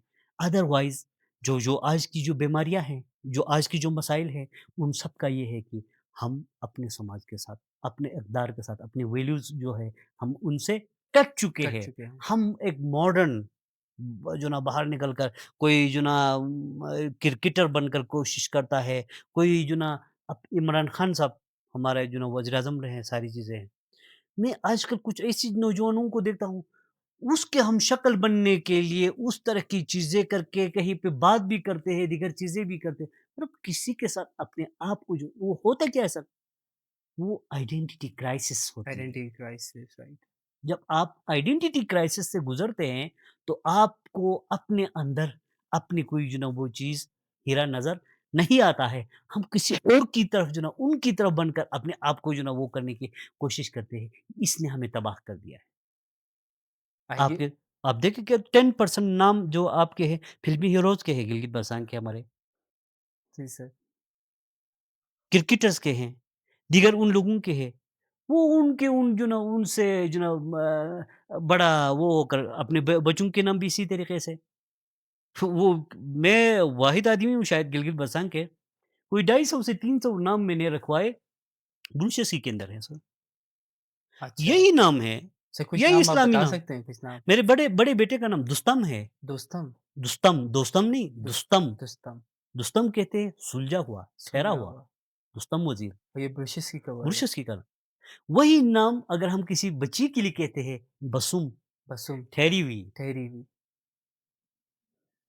तीसरा नाम युथम, ये हम तो शहंशाह कहते हैं, युथथम, अवामी बादशाह, अच्छा, इंटरेस्टिंग सर। ठीक? उससे जो ना तीसरे जो जो जो बे बे चौ चौथी अब जो औलाद है, मेरे एक बेटे भाई की जो ना डेथ हुई अर्ली, शायर थे बशारत शफ़ी। Condolences sir. तो उनकी जो बहुत बड़ी जो ना उसके उसकी फिक्स 9 महीने के बाद इनकी जो ना बर्थ हुई, बिल्कुल उसका हमशक्ल एक जो ना बच्चा जब आया माशाअल्लाह। तो नी दीम, नी जाके दीम वापस आया हुआ। ये आपने नाम अशद रखा। मेरा नाम, मेरी ताकत, नी दीम अशद उसका नाम है। निधि मशद, इंटरेस्टिंग सर, ये तो मैंने पहली बार सुना है लिटरली। नी दीम अशद। तो इस तरीके से शिनी वगैरह इस तरीके से 250 300 नाम। इधर मूसा करीम के पास जो ना पुरुष लड़के जो ना अल्ट्रासाउंड करा के वापस फ़ोन करते हैं, 6 महीने में ही जो ना एक बच्ची का नाम चाहिए लला, तो उनका नाम रखता हूँ साहब। अच्छा सर। आपसे राब्ते सर से राब्ता किया जा सकता है, देखें इसलिए इस तो मामले में। तो इस तरीके से जो ना आजकल जो ना ये ट्रेंड आया है कि वो बजाय इस तरह की जो ना करके तो वो क्या हुआ सर, एक वज़ीर की मेहनत की वज़ह से या वज़ीर की एक काबिश की वज़ह से लोग एक तो हमें समाज को गिलगित-बाल्टिस्तान के लिए शेना ज़बान हमारे मरकज़ की ज़बान है। उसके अंदर प्राकृत, संस्कृत और बुरशस की 3 की बराबर मिक़दार में जो 3 बड़ी तहज़ीबों पर मुश्तमिल ये एक लैंग्वेज है, इतनी बड़ी लैंग्वेज है। हुँ, उसके ऊपर अगर हम काम करेंगे, इसके जो जितनी भी जो चीज़ें हैं उसके उनको लेंगे और उनसे समाज के उन जो नॉर्म्स को अगर हम समझने की कोशिश करेंगे, तो शेना एरिया के अंदर अच्छा खासा वो हो सकता है। अगर बुरशस्की के ऊपर काम करेंगे, तो गिलगित-बल्तिस्तान का जोग्राफ़िया हमें समझ में आ सकता है हुँ, कि गिलगित-बल्तिस्तान है क्या? आप लद्दाख से शुरू करके जाके दरकुत पहुँचो, खुंजरब से जाके जो है उस तक जाओ, चिलास तक जाओ, आपका दियमहर। ये हमारा सर सबसे बड़ा इश्यू ये है ना कि डिस्कनेक्ट कितना ज़्यादा है कि जब भी गिलगित-बल्तिस्तान की तारीख़ की बात होती है, किसी तारीख़ की किताबचे की बात होती है, किसी मौरिख़ की बात होती है, तो सबसे पहले नाम हमारे पास आता है अहमद हसन दानी का। ऐसा क्यों है कि व्हाई इज़ इट कि यार यहाँ पे क्यों नहीं सम सीरियस एकेडमिशियंस या हिस्टोरियंस क्यों नहीं है? हिस्टोरियंस तो हमारे पास मौजूद हैं लेकिन आई डोंट थिंक कि वो साइटेड होते हैं या फिर उनको रेफ़र किया जाता है हिस्टोरिकल किताबों में। हमारे पास उसके लिए चाहिए होता है अहमद हसन दानी के लिए कायद-ए-आज़म यूनिवर्सिटी जैसी एक यूनिवर्सिटी उसके पास थी। हुँ, वहाँ पे अंदर जाके उसको वो आर्कियोलॉजिकल सारे जो टेस्ट करने के लिए उसको पीछे से जो ना फंड मिलता रहा, वो सारी चीज़ें करता रहा। तो उसके नाम से जो ना अहमद हसन दानी एक बहुत बड़े आर्कियोलॉजिस्ट के तौर पर जो ना वो उभरे। उनको जो ना वो हुँ, हुआ। हुँ, क्यों? यूनिवर्सिटी थी, एक लैब, सारी चीज़ें उनके स्टूडेंट्स एक यूनिवर्सिटी से लेकर तो उन सबके गिलगित-बल्तिस्तान की यूनिवर्सिटी कल बनी है। आप जाके लिंग्विस्टिक्स का डिपार्टमेंट ढूँढो तो आपको लिंग्विस्टिक्स नहीं मिल जाएगा। लेकिन सर इंग्लिश लिटरेचर है, इसके इंग्लिश अलावा लिटरेचर हमारे पास ऐसी मिसालें मौजूद हैं कि बहुत से उलमा कराम जिस तरह सर-ए-फ़हरिस्त में रखे मौलाना मौदूदी का नाम आता है या आज के जो जदीद दौर में जिनको मैं बहुत ज़्यादा एडमायर करता हूँ, गामदी साहब। अब हाँ सर जी। ये तो सेल्फ टॉट हैं, ठीक है? स इन्होंने प्रॉपर किसी अकेडमी या फिर किसी मदरसे में जाके तालीम हासिल नहीं की, तो ऐसा क्यों नहीं यहाँ पे हिस्टोरियंस मतलब एक होम बेस्ड अकेडमी या होम बेस्ड सेंटर बना के खुद क्यों नहीं तालीम और तरबियत हासिल करते हैं? नहीं, ये मुम हम या फिर ये हम मुमकिन हम नहीं है? हमारे पास भी है, हमारे पास भी है। कदर नहीं है हमें अपने लोगों की। अच्छा। हमारे अंदर भी बहुत बहुत बड़ी जो ना वो है। अब मैं अगर जो ना गिलगित-बल्तिस्तान के उन क्रीम्स को मुझे 10 दिन दे दे, मैं एक कॉन्फ्रेंस रखे, मैं ऐसे लोगों से आपकी मुलाकात कराऊँगा गिलगित-बल्तिस्तान में, वो सब कुछ जानते हैं। हुँ, हुँ। कोई माहिर तालीम है, ठीक है? कोई माहिर तालीम है, कोई जो ना बहुत बेहतरीन किस्म की जो ना वो जियोलॉजिस्ट है, मतलब हर शूबे के यहाँ ऐसे-ऐसे जो ना वो है, जो पाकिस्तान चला रहे हैं इस वक़्त आपके जो ना जो इतने बड़े जो ना लोग पाकिस्तान के बहुत सारे इदारों के अंदर हेड्स के तौर पर जो ना वो लेकिन निज़ाम सर को चल रहा है। हिस्ट्री आपको पे काम सेंट्रल नहीं हो रहा ना आई गेस। हिस्ट्री के ऊपर भी है, हिस्ट्री के ऊपर भी बाकायदा तौर पर जो ना यहाँ पे इदारा नहीं वो आपको चाहिए यूनिवर्सिटी चाहिए। उसके पीछे इदारे चाहिए ता त तसनीफ़ तालीफ़ की जो ना वो हुँ, एक वो तसनीफ़ चाहिए। तालीफ़ आपकी कराची की इदारे। यूनिवर्सिटी है, आपका कायद-ए-आज़म यूनिवर्सिटी है, आपका पंजाब यूनिवर्सिटी है, आपका जो ना केपीके की जो ना यूनिवर्सिटियाँ हैं, वहाँ पे क्या होती है, ये सारी की सारी चीज़ें एक मैंने अपनी किताब यहाँ से ले जाके कराची से पब्लिश करवाई हाँ, स 2006 में, राइट सर। ठीक है? क्यों? वहाँ पे वो मुमकिन था। आज इधर लेकर जाता हूँ तो कायद-ए-आज़म यूनिवर्सिटी वो आपके कराकुलम यूनिवर्सिटी के अंदर ये मुमकिन नहीं है, मुमकिन नहीं है। ठीक है? तो वहाँ पे ये सारी जो चीज़ें हिस्टोरी अब गिलगित-बाल्टिस्तान के अंदर बहुत सारे मसलन आप जो ना ये वो क्या उसका नाम है सर मैं भूल रहा हूँ किस बशीन का है, सेना के ऊपर भी काम करता है, हाफ़िज़ अख्तर क्या अख्तर है? सॉरी मुझे सर नहीं उसकी आइडिया सर। हिस्ट्री के ऊपर जो ग्रिप है किसी की भी नहीं है। रियली? इतना मटेरियल हुँ, हुँ। उसके पास है। काम किया है। लेकिन मसला एक ये भी है ना कि गवर्नमेंट भी मेरे ख़्याल में इस तरह के लोगों की ऐसे एनकरेजमेंट नहीं काबिल क्रीम किस्म के लोगों की एनकरेजमेंट नहीं करती। नहीं करती है। होना ये चाहिए कि भाई फैसिलिटेट करके उनसे किताबें डॉक्टर लिखवाई जाएँ। फ़ैज़-अमन डॉक्टर साहब के जो ना क्लास फ़ेलो है जी, मेरा जो वो है कज़न है। जी। उनके पास जाके जो ना हिस्ट्री के किसी भी चैप्टर के ऊपर जाके खोलो, तो वो इतना जानता है उसके पास सारी चीज़ें एक अलमारी के किसी को उसमें दफ़न है वो। परसों मरते-मरते बच गए, हुँ, हुँ। हार्ट अटैक होकर। वापस ओह! आज शायद अल्लाह उनको गिलगित सेहत पहुँच दे, गए उनकी हैं। सेहत दे अल्लाह। तो ऐसे लोगों की अभी तक मैंने कभी किसी चैनल पे लाके उससे बात करते हुए किसी को नहीं देखा। उनके पास इतनी लेकिन नहीं, उनकी हुँ, हुँ। पज़िराई नहीं है। हम खुद भी नहीं चाहते हैं कि आगे जाके वो कोई जो ना चीज़ें करे और लोगों को पता चले और उनको आगे लेकर जाए। अभी उसने इतना बुरशस्की के ऊपर काम किया है, इतनी हिस्ट्री के ऊपर काम किया है, इतनी इन डेप्थ सारी चीज़ों के ऊपर जो ना हमारे कस्टम्स वगैरह के ऊपर उन्होंने लिखा हुँ, है। हुँ। ये सारी रसूमात, सारी खुराक, सारी चीज़ों के ऊपर उसके ऊपर इसके ऊपर सारी चीज़ें उनके हुँ, हुँ। पास है, लेकिन किसी को नहीं पता। नहीं पता। क्योंकि एक्सपोज़र नहीं है, एक्सपोज़र नहीं है, एनकरेजमेंट भी नहीं एनकरेजमेंट है। नहीं है, इदारे नहीं हुँ, हुँ। हैं, उनको आगे ले जाके उसका इतना काम है, एक आदमी सिर्फ़ अपने हाथ से कलम से लिख सकता है, वो कंपोज़ नहीं कर सकता है, जी, वो दीगर चीज़ें नहीं कर सकता, तो उसको चाहिए कंपोज़र, कंपोज़र, उसको चाहिए इसको जो है ना पब्लिशर फिर जो है ना चाहिए पब्लिशर सर, चाहिए, बिल्कुल। उसको को फिर जो है ना फर्दर उसके हुँ, हुँ। रेफ़रेंसेस वग़ैरह जोड़ने के लिए जो है ना वो लोग चाहिए, सारी चीज़ें करने के बाद फिर वो एक किताब की शक्ल में आ जाती है। बिल्कुल, ट्रू। अच्छा सर, वो आइडेंटिटी क्राइसिस की बात हुई, तो मैं हमेशा से ये समझता हूँ और अक्सर मैं सोचता भी रहता हूँ कि हम चूँकि पाकिस्तान में होने की वजह से हमारी जो लिंकेज है या क्लोज़नेस है या फिर हमारी जो एसोसिएशन होती है, वो साउथ एशिया के साथ सब होती है। कुछ। लेकिन तारीख़ी हिसाब से देखा जाए तो गिलगित-बल्तिस्तान हमेशा से जो सेंट्रल एशिया है, उसके साथ ज़्यादा करीब रहा है और वाखान कॉरिडोर बल्कि आज सुबह मैं बल्कि आपके प्रोग्राम की तैयारी करते-करते आपका ही कोई कॉलम पढ़ रहा था, जहाँ पे आप बताते हैं कि जो हसार है, ताजिकिस्तान का एक सूबा है जो पाकिस्तान बखान के साथ टच होता है शोमान हाँ, में शोमान में वो जो जगह है, वहाँ से बेसिकली जो ब्रुशेस की है, वो मेरे ख़्याल में आपकी तहरीर अगर मैं सही समझा हूँ, तो जो ब्रुशेस की है हसार के थ्रू ताजिकिस्तान बखान के थ्रू गिज़र वैली में आई थी। तो व्हाई इज़ इट कि हम ताजिकिस्तान के साथ इतना डिस्कनेक्टेड है? और सेकंडली 1990s में सर मैं अपने व्यूअर्स के लिए भी थोड़ी-सी इन्फॉर्मेशन दे दूँ, 1990s में ताजिकिस्तान गिज़र जो एक्सप्रेसवे या फिर हाई रोड है, उसकी फिज़िबिलिटी रिपोर्ट तैयार हुई थी। 2011 में जो गिलित-बल्तिस्तान असेंबली है, उसने बाकायदा तौर पे एक करारदाद मंज़ूर की थी कि भाई हमें ये गिज़र ताजिकिस्तान का जो रोड है, ये फ़ाल करके दिया जाए ताकि हमारा जो एक कल्चरल जो लिंक था, एक कल्चरल बॉन्ड था, एक सकाफ़ती ताल्लुक था, एक लिंग्विस्टिक एसोसिएशन थी, वो बहाल हो जाए। हमारा बहुत ज़्यादा सारा हिस्ट्री जो है ना उस तरफ पड़ा हुआ है। True sir. अब हम कोई भी वो किताब उठाकर मखमसे में ये गुजाल के लोगों को हम गुइस कहते हैं। क्या गुइस गुइस गुइस वो पत्थर मारते सामने से। आप हमें पता वो गुइस क्यों कहते हैं? तो होते-होते मैं मुझे इस चीज़ ने इतना तंग किया कि यार ये इनको हम गुइस क्यों कहते हैं और वो उस पे गुस्सा क्यों करते हैं? आखिर में जाके पता चला कि ये वहान की जो ज़मीन है उसका कदीम नाम गोज था, अच्छा, जिससे गुड। मौजूदा आपका गोजाल गोजाल है। पुयांग में जहाँ पे इनकी जो आबादी है इनको गोजो कहते हैं, राइट, गोज एरिया, राइट। ठीक है? उसका नाम गोज था।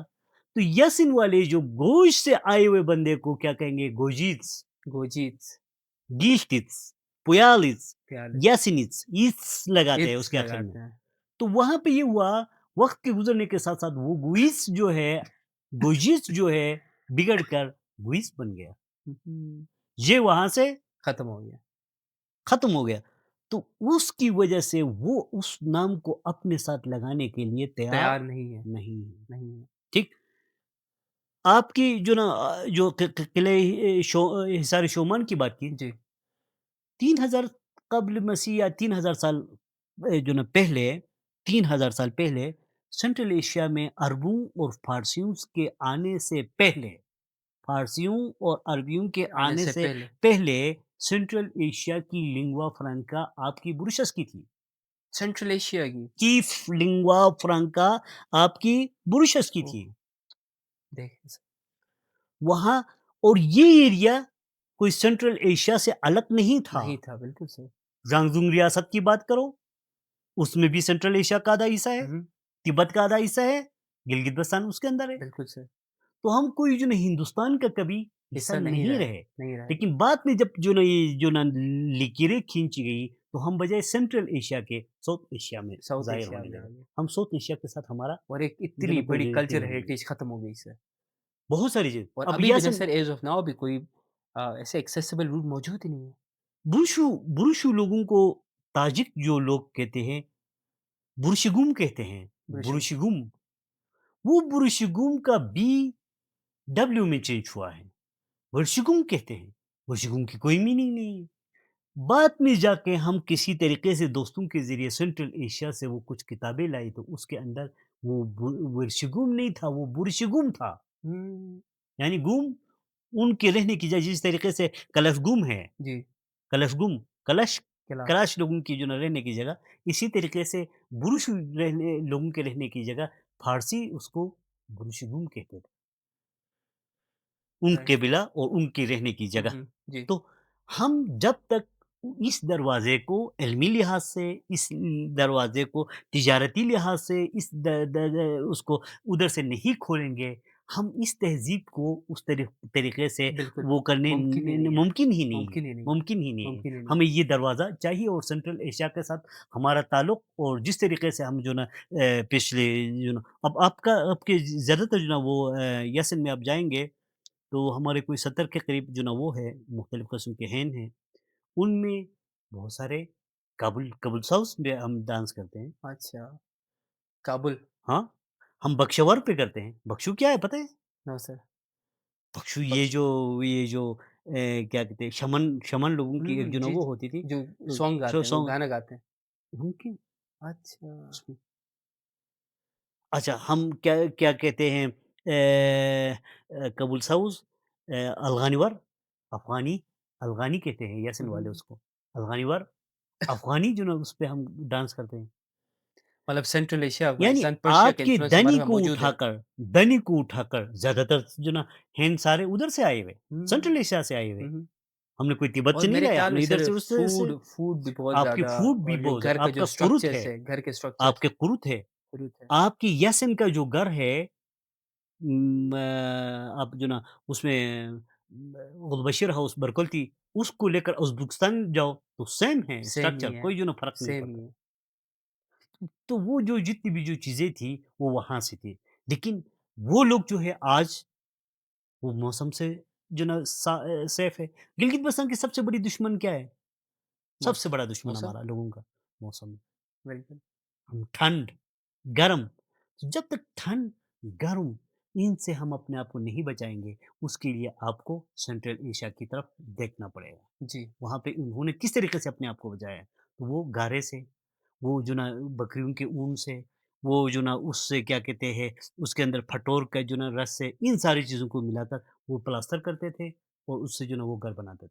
तो वो गर्म होता था, उसमें सर्दियों में सर्दियों में वो उनको गर्म एक चश्मे के मानन उनको जो ना माहौल फराहम करता था। और ये मेरे ख्याल में सर ये हमें ना यहाँ से दूर भी एक प्रोपेगेंडे के तहत किया गया है।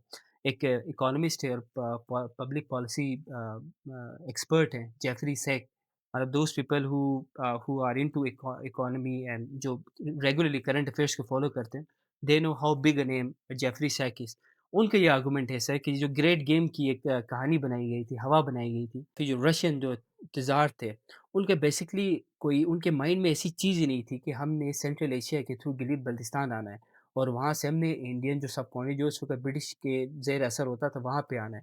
ये बेसिकली ब्रिटिश की ही एक पॉलिसी थी कि हम जो जो रूट्स हैं, सेंट्रल एशिया के रूट्स हैं, उनको हम किसी तरह सबकॉन्टिनेंट के साथ जोड़ें और इसको जोड़ने के लिए उन्होंने एक प्रोपेगेंडा तरतीब दिया कि रशिया जो है बेसिकली सेंट्रल एशिया से गिलित आना चाहता है, वहाँ से जो ब्रिटिश जो सबकॉन्टिनेंट है वहाँ पे आना चाहता है और वहाँ से गर्म पानियों तक जाना चाहता है। तो ये बेसिकली एक प्रोपेगेंडा था और मेरे ख्याल में उस प्रोपेगेंडे की ज़द में आज भी हम मौजूद थे और वो जो एक पोस्ट कॉलोनियल जो एक माइंडसेट था, वो अभी भी हमारे ज़हनों में बरकरार मौजूद है। बरकरार बिल्कुल ऐसे ही, हुँ, बिल्कुल ऐसे ही। तो बस वो जो जितनी भी जो चीज़ें थी बड़ी ताकतों के नीचे हम तो चलिए, बिल्कुल कुचल सर, गए। Right sir. हम अपनी ना आइडेंटिटी को बरकरार रख सके, ना हमने अपने कल्चर को बरकरार हम रख सके, ना अपनी लैंग्वेजेज़ के ऊपर हम काम कर सके। उनके ऊपर कुछ भी नहीं हुआ, ना हम कोई पुराना हमारे मतलब वो कुछ भी हमारे पास नहीं है, नहीं है, कुछ भी नहीं। बिल्कुल जो सर। भी हमें करना पड़ता है, नए सिरे से ज़ेर-ज़बर को मिला के जो ना हम कोई चीज़ें करते हैं। जिनसे हमारा मतलब भी पूरा नहीं होता है। फिर उसके साथ एक और साउंड को भी मिलाकर अपने जी सर। वोवल्स बराबर करने पड़ते हैं और एक मजबूरी के तहत अपनी ज़िंदगी गुज़ारते हैं। आज अगर हम जो ना हज़ार साल पहले जाएँगे, बुरशस्की के अंदर गिरमिनस लफ्ज़ मौजूद है। गिरमिनस मतलब गिरमिनस सर मतलब लिखना, लिखना, उनका राइट। अपना इंडिजिनस मौजूद है। उनके अपने जो ना लैंग्वेज के अंदर हतनस मौजूद है, पढ़ना, हुँ, सनस मौजूद है, ठीक है? तो मीन्स वो कोई लिटरेरी लोग लिटरेरी थे, वो लोग थे, लोग बिल्कुल सर, लिखते थे, बिल्कुल सर। वो पढ़ते थे, थे, तो तो ऐसे मीन अल्फ़ाज़ आज मौजूद हैं। अल्फाज मौजूद है। बिल्कुल सर। फिर अदरवाइज़ अब शिना में जाएँगे, लिखोक है, लिखने से आया है, जो ना वो पढ़ोक है, पढ़ने से आया है। तो लेकिन आप मॉरिशस के अंदर जाके देखते हैं, तो इंडिजिनस इसके अपने पास वो अपना ही जो ना लफ्ज़ मौजूद है उनके मौजूद है। पास। ना वो तिब्बत से आया है, ना वो जो ना सेंट्रल एशिया से आया है, ना हिंदुस्तान से आया है। हुँ, हुँ। उसका अपना मौजूद है। मीन्स गिलगित-बल्तिस्तान के लोग जो कदीम लिटरेट थे, थे, लिटरेट थे और लिटरेट उनका थे। जो ना वो था। कहाँ है वो रूट्स? अच्छा सर, आपने जो अपनी उसी कॉलम में इसका भी ज़िक्र किया कि जो इस्लाम है बेसिकली ताजिकिस्तान तक, हिसार के एरिया तक 710 में आया जी, और एक कुतैबा बिन मुस्लिम थे, अरब जंगजू थे, उनके थ्रू उनकी बिल्कुल। फ़तूहात की वजह से हिसार तक इस्लाम पहुँचा। तो क्या ये जो हमारा जो गिलगित रीजन है, यहाँ पे भी सुनने में ये आता है कि जो इस्लाम की जो एंट्री थी वो सेंट्रल एशिया से ही सेंट्रल हुई है। एशिया से ही आई थी। तो सर हमारी सरज़मीन तक कोई अरब जो जंगजू पहुँचे थे या फिर यहाँ पे इस्लाम यहाँ पे अगर इस्लाम फैला है, तो कब फैला और कैसे फैला?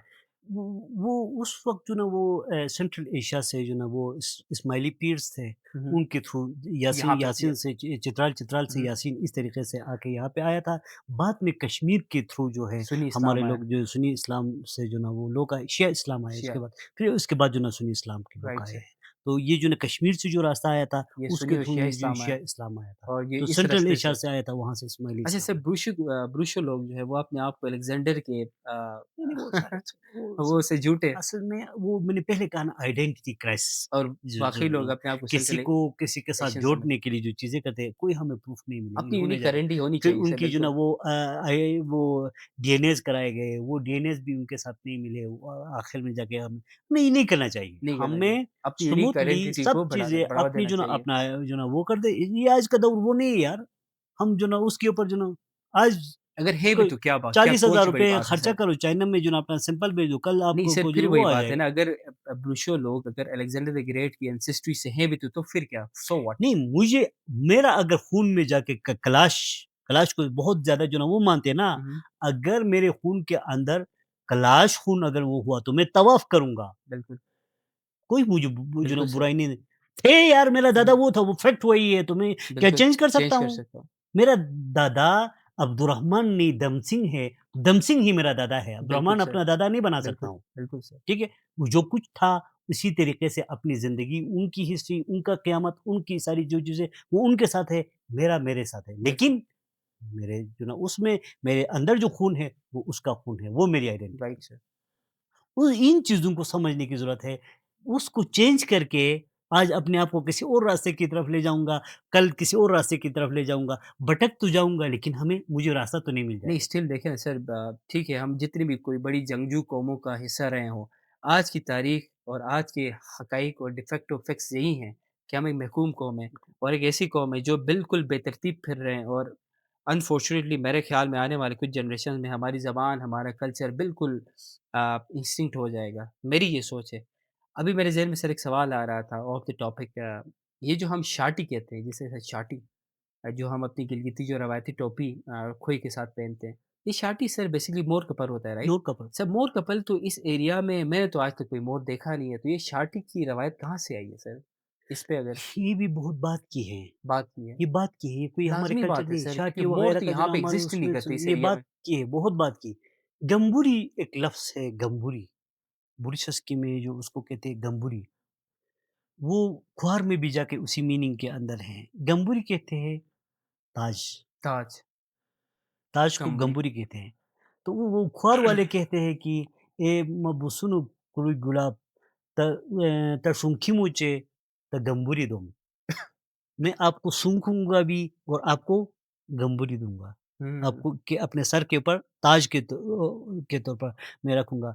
तो हम हमारा अपना फूलों वग़ैरह का ताज हम रखते थे, लेकिन इस तरीके से ताज जो है वो हमारा ये टोपी, ये इस तरह की जो ना पतली टोपी हमारी होती नहीं थी। हमारी अच्छा, इतनी मोटी टोपी मोटी होती टोपी थी, होती। उस टोपी के साथ ऊपर जो ना ये जो एरिया नज़र भी नहीं आता था, उसके जो ना वो गोल वो ए ऐसे ही इतना जो ना वो मोटा होता होता था था। हमारे दादू की जो तो ना वहाँ पे टोपियाँ, फूल लगे तो होते वो थे जिसको वहाँ पे ताज जो कहा ना जाता था। ताज कहा जाता था। तो वो आज सर था, तो जितने आज भी हमारे कल्चरल फेस्टिवल्स है फॉर एग्जांपल लोग जैसे जहाँ पे लोग बेहंगम नाचते हैं, तो वहाँ पे सर ज़ाहिर-सी बात है दूसरे लोगों को अब वहाँ से मुख्तलिफ कल्चर्स के, मुख्तलिफ मज़ाहिब के, मुख्तलिफ नेशनैलिटीज़ के लोग आते हैं लोग वर्षा में हमारा कल्चर देखने के लिए। वहाँ तो हम बड़े वसूख के साथ और बड़े-बड़े एप्रिसिएशन के साथ हम मतलब वो मोर का पर लगा देते हैं। ये गलत नहीं है सर फिर? सर ह एकदम किसी चीज़ को आप ख़त्म नहीं कर सकते हैं, राइट। ठीक है? कुछ न कुछ उसकी याद में कोई और चीज़ तो आपके पास है, किसी तरीके से आप अपने जो ना उसको आइडेंटिटी को वो करते हैं। अब चित्राल के का जो वो है टोपी जो अभी बनी है, वो कोई चित्राल की टोपी नहीं है। हुँ, हुँ। राइट। ये पठानों से पीछे से आई हुई टोपी है। इनकी टोपी भी वही थी जो मेरे दादे की टोपी थी। कि सेम था ना, तो ये यहाँ सेम पे था उसके यासीन जो ना वो चित्राल के बादशाह तो सेम हुआ आज करते थे। हमने वो उन्होंने ऊपर से इस तरीके से सिलाई करके वो जो टोपी और उसके ऊपर जो ना एक जो ना लाल वो करके उसके ऊपर मरखों की जो ना वो लगा के जो चलते हैं, चलो वो सर, भी एटलीस्ट वो ठीक मारखोर तो ठीक लगाते हैं म ना, जो भी मरखों वो इस एरिया में एग्ज़िस्ट तो नहीं करता है। वो तो हमारे हमने एक ऐसी वो जानवर का निशान थी। पर लगाया हुआ है जो यहाँ पे सदियों से रहा ही नहीं है। नहीं, नहीं, वो तो वो था, उसके साथ हमारे अकाईद थे। अच्छा, वो जो काइद ना थे। अकाईद थे, जिस राइट। तरीके से हिंदू गाय को जो ना पूजते हैं, इसी तरीके से इनको और उनकी देवियों की वजह से हम वो करते हैं। अच्छा। मसलन एक लफ्ज़ है बुरुशस्की के अंदर हम कहते हैं जगो चिगिर दूबा, राइट। जगो चिगिर दूबा, माथे आए छानुस, मते आए छाहनु ठीक है? छालनु। छालानुस। वो इसलिए कहते हैं मामू के पास जाके सरेंडरेंस के तौर पर जो ना वो ये कहते हैं कि मैं आपकी बकरी का बच्चा हूँ, आप मुझे वो ना करें। तो उन गॉडेसेस के सामने सरेंडरेंस के लिए ये लफ्ज़ था। तो वहाँ से स्कर्दू चिगिर्दू से निकला है। राइट। रोंज़दू से रोंदू, रोंज़ भी इसी नस्ल का ही एक जो ना वो है हुँ, हुँ। जिसकी राइट। मुश्क नफ़ा होता था, ठीक है? वो कारो फिर उसी तरह की एक और बकरी ये जो ना हिरन टाइप की होती थी, उसको कहते हैं हिरन कारोदू, क्वारदू, रोंज़दू, क्वारदू, स्कर्दू ये जितने भी हैं, वो उन अकायद के साथ बुरशस मतलब के आप अल्फ़ाज़ जो ना बेसिकली ये होते हैं। कह रहे हैं कि जो ब्रिशो ज़बान थी या ब्रिशो पीपल थे, वो स्कर्दू में भी किसी टाइम पे मौजूद थे? नहीं, वो मैं नहीं कहता हूँ, वो खुद जो ना ज़बा बल्कि उनके अपने जो ना वो राइटर्स कहते हैं कि इनकी हमारे पास 40% की आबादी बुरुशु है वो और वो अच्छा। हमारी तहज़ीब के अंदर मुदग़म हो चुके हैं। राइट। लद्दाख़ आर्काइव्स आप अभी भी गूगल के ऊपर आप जो ना अ, खोल के देखें तो वो खुद राइट। एक वो करते हैं, वो अपने नामों के नाम सारी चीज़ें वो लिखते हैं कि हमारे जो ना तकरीबन जो ना 60% जो नाम है ये बुरुशस्की के हैं। अच्छा। वो खुद मानते हैं। राइट। ठीक है?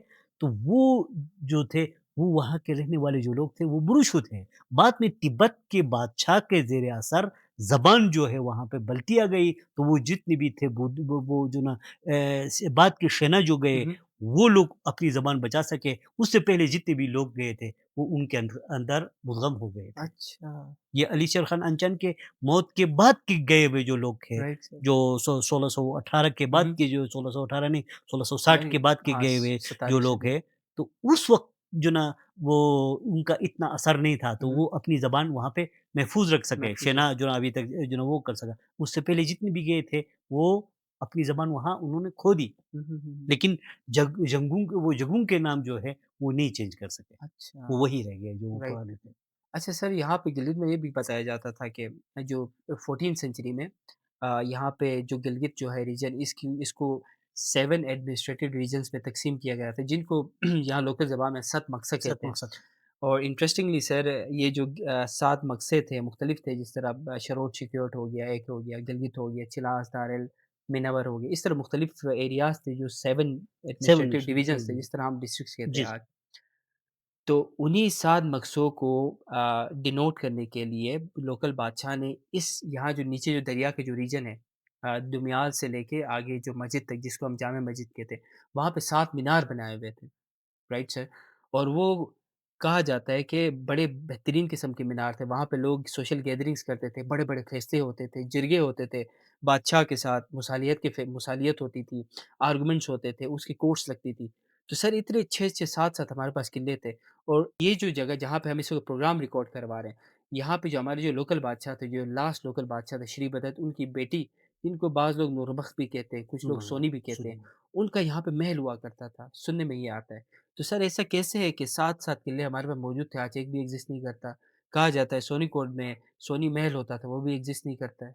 असल में हम इंतकामी लोग हैं। हाँ, यहाँ पे मुख्तलिफ 7-7 रियासतें थी। उस वक़्त बड़ी-बड़ी रियासतें ये थी हुंज़र, नगिर और यसन जो ना वो होती थी। जी। वहाँ से अमूमन इस यहाँ जंगें होती थी, राइट। ठीक है? जंगें होती थी। तो एक बना के जाता था तो दूसरा उसको तोड़ बि के चला तोड़ जाता के था। चला जाता था। अच्छा। उनकी वजह से हमारे किले भी महफूज़ नहीं रहे, उनकी वजह से उनकी वो एक एक रियासत के तौर पर हम नहीं रह हुँ, सके हुँ। और आबादी भी इतनी बड़ी नहीं थी, हुँ, कम हुँ। आबादी थी और यहाँ पे इतने उधर से आए हुए जो ना इन्होंने कत्ल कर दिया, इधर से आए हुए इन्होंने कत्ल कर दिया। यहाँ की आबादी को बढ़ने नहीं दिया। आज भी गिलगित की आबादी है, 70% बाहर की आबादी है।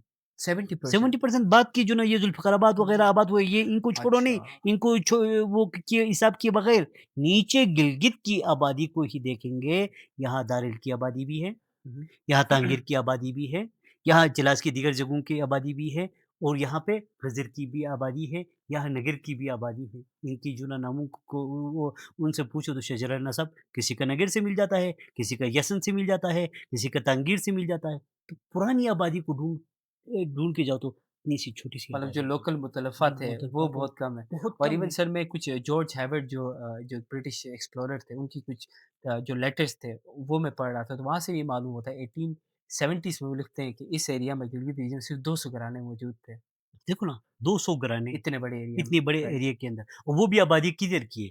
आपके उसकी ये बसीन में भी कोई इतनी बड़ी आबादी नहीं है।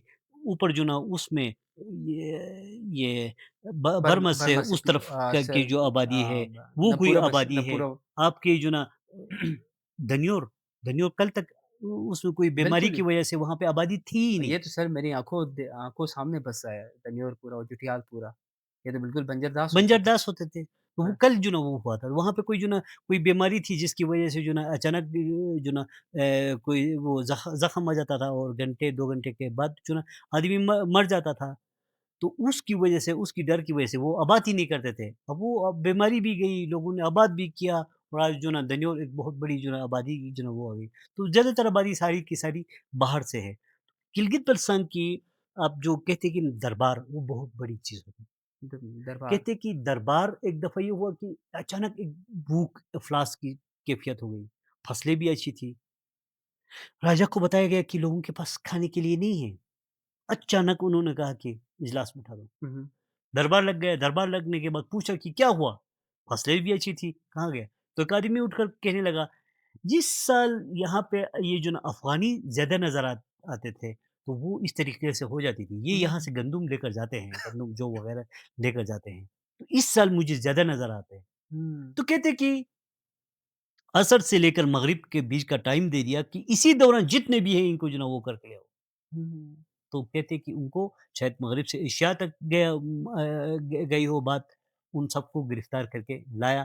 तो उनसे कहा कि फलान जगह में इन्होंने गंदुम रखा है, उनसे उठा के वापस लोगों को तक़सीम करके उनको वहाँ से बदल उस ज़माने के अनपढ़ बादशाह को ये पता था कि भूख क्या क्या चीज़ है, उसको कैसे आज हमारे घर में कुछ है, नहीं है, कोई कुछ भी नहीं, किसके घर में कुछ जो ना पकता भी है, नहीं पकता है, हमें हमें अपना प्लान, अपनी ज़मीन और आखिर में जाके गड़ीबाग हमारा जो ना वो है कि गड़ीबाग सजाओ, प्रेशर डालो और उधर से और सर हमारी जो अंदर से जो इनकलाबी ज़ील और ज़ेस्ट है, वो भी सिर्फ़ उसी गंदम पे ही निकलती गंदुम है। पे ही उससे गंदुम पे अब मदेश एनसीपी गाड़ी एनसीपी गाड़ी, ये जो है क्या कहते हैं गंदुम और हमें थोड़ी-सी अय्याशी मिल गई तो बाकी सारी चीज़ों मतलब को सर जो है हम गंदम, वो ग एनसीपी गाड़ी ये हमारी बोन ऑफ कंटेंशन है। यही इसी को जो इससे है बड़ी हमारी सोच हमारी नहीं कोई है। सोच ही नहीं है। इवन सर मैं कभी-कभार ये भी सोचता हूँ जो टैक्सेस का मामला है, ठीक है कि गिलगित-बल्तिस्तान कॉन्स्टिट्यूशनली और लीगली पाकिस्तान का हिस्सा नहीं है, लेकिन इसके बावजूद सर एक ऐसा मैकेनिज़्म होना चाहिए जिसके थ्रू लोकल टैक्सेस उठाए जाएँ। क्योंकि इस वक़्त गिलगित रीजन जो है पूरा का पूरा सर फेडरल गवर्नमेंट की ज़ेर निगरानी में है। नहीं हम तमाम तर जो फंड्स आते हैं, ₹1 के फंड के लिए भी सर हम मोहताज हैं फेडरल गवर्नमेंट के। तो ऐसा कोई मैकेनिज़्म होना चाहिए कि ठीक है, गिलगित-बल्तिस्तान में टैक्सेस कलेक्ट हो, लेकिन वो टैक्सेस कोई कानून आपको गिलगित-बल्तिस्तान से टैक्स के लिए टैक्स देने से नहीं रोकता। हुँ, गिलगित-बल्तिस्तान की गवर्नमेंट गिलगित-बल्तिस्तान के एग्ज़ैक्टली सर, ऊपर अपने लिए टैक्स लगा सकती है, एग्ज़ैक्टली सर, लेकिन वफ़ाक हमारे ऊपर टैक्स नहीं लगा नहीं सकती। लगा सकते। बिल्कुल हम मेरा कस्टम आज आज हम सेम सेल्स आर्गुमेंट। टैक्स दे रहे हैं। जी सर। हमें तो जो ना वो वहाँ से वापस आने के बाद जो ना ये इधर चुंगी पे हमारे पैसे वापस मिल जाने चाहिए। जी। ये जितने भी सेल टैक्स उधर देते हैं, तो हम वापस हमें मिलने चाहिए। लेकिन उस वक़्त लेकर अभी तक चाय के ऊपर जितनी भी जो चीज़ें हैं, उनके ऊपर हम सेल्स टैक्स हुँ, हुँ। देते हैं। हम इनकम टैक्स नहीं देते हैं, हम कस्टम भी देते हैं।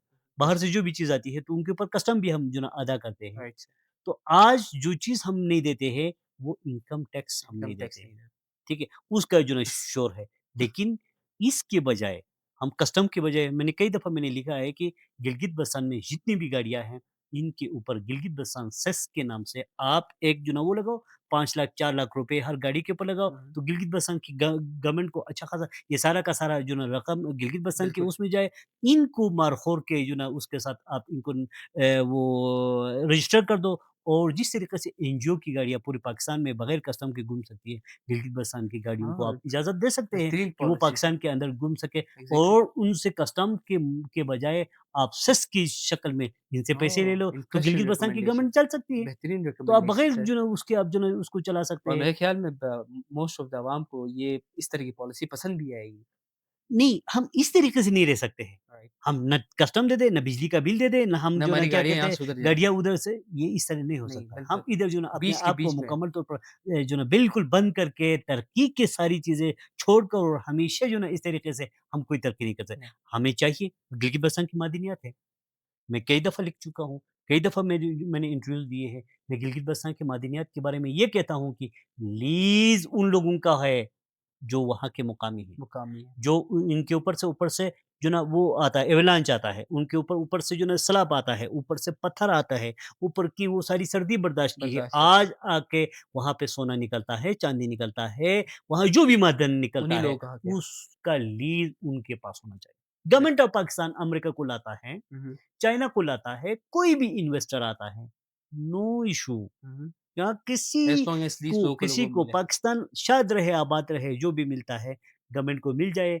इन्वेस्टर आके लोकल जो इदारा होगा, उसके साथ आके लीज़ और हमारी लीज़ पॉलिसी के अंदर एक एग्रीमेंट होना चाहिए between the lease holder and investor कि हुँ। उसमें ये होगा कि 40% जो है, जो वो होगा नेट प्रॉफिट जो लोकल लीज़ होल्डर को मिल जाएगा और 60% इन्वेस्टर को मिल जाएगा। राइट। और 2.5% जो ना सालाना जो इन्वेस्टिंग कंपनी है, वो लोकल उनकी तरफ जो ना वो ट्रांसफ़र कर दे, तो 28 साल के बाद इन्वेस्टिंग कंपनी चली जाएगी, चली जाएगी। लोकल लोग जो ना उनके पास ये सब चीज़ें आ जाएँगे, तो हम महफ़ूज़ तरीके से महफ़ यहाँ पे वो कर सकते हैं। राइट। लेकिन हमें इधर से ऊपर से लाकर डीसी कहे कि यार तुम इधर से हट जाओ, हुँ। इधर कौन आए हैं, कोई जो ना किसी के पास लीज़ है, आप इधर से, तो वहाँ से मुज़ाहिमत आएगी। लोगों की तरफ से जो ना वो आ जाएगा। अब कस्टम के ऊपर जो ना जो लोग बैठे हुए दीगर चीज़ें हैं, यार इनको थोड़ा-सा सिस्टमैटिक कर दे यार। हुँ, हुँ।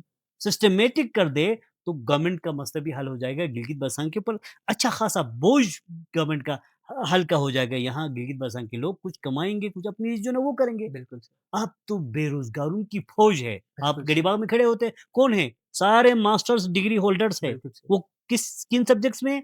सोशियोलॉजी में है, पॉलिटिकल साइंस में है, आईआर में है। इन सब्जेक्ट्स के मास्टर्स जो ना वो लड़के उनके पास क्या आज बेरोज़गार कोई बैठे हैं। कहीं पे भी इनको जॉब नहीं मिलती है। बदकिस्मती से उनमें से ज़्यादातर थर्ड डिविज़नर्स है। हुँ। तो वो कहीं पे जाके टेस्ट कम्पीट वो वगैरह नहीं कर सकते। तो उनको यार एजुकेशन हमारी ज़रूरत है, लेकिन एजुकेशन कौन-सी? जो हमारी ज़रूरत है, हुँ। कौन-सी होनी चाहिए? यहाँ पे जंगलात पढ़ाओ, यहाँ पे एग्ज़ैक्टली माइंस तब एंड मिनरल्स पढ़ाओ, यहाँ पे एग्ज़ैक्टली सियाहत पढ़ाओ, राइट। यहाँ पे जो ना ये जो ना हॉस्पिटैलिटी वाली पढ़ाई जाए। हॉस्पिटैलिटी पढ़ाओ, यहाँ पे जो चीज़ें हैं, हिज़ाइनस की मैं एक बात कोट कर दूँ, साबिक़ हिज़ाइनस शाकिर अली हुँ, हुसैनी हुँ। की 2015 में एकेएस के बड़ों को वो यहाँ पे उठा वहाँ ले जाके पूछा, क्या वो कर है सर जो ना नुमाया सर अंजाम दिया है, जो मैं दुनिया को समझा सकूँ? तो उन्होंने हुँ। क्या कहा, हमने ऑक्सफोर्ड और जो ना कैम्ब्रिज के निसाब हार्वर्ड। को गिलगित-बल्तिस्तान में जो ना वो कर दिया है। क्या मैं समझ सकता हूँ कि आप लोगों ने ये जो ना नसाब क्यों वो किया है?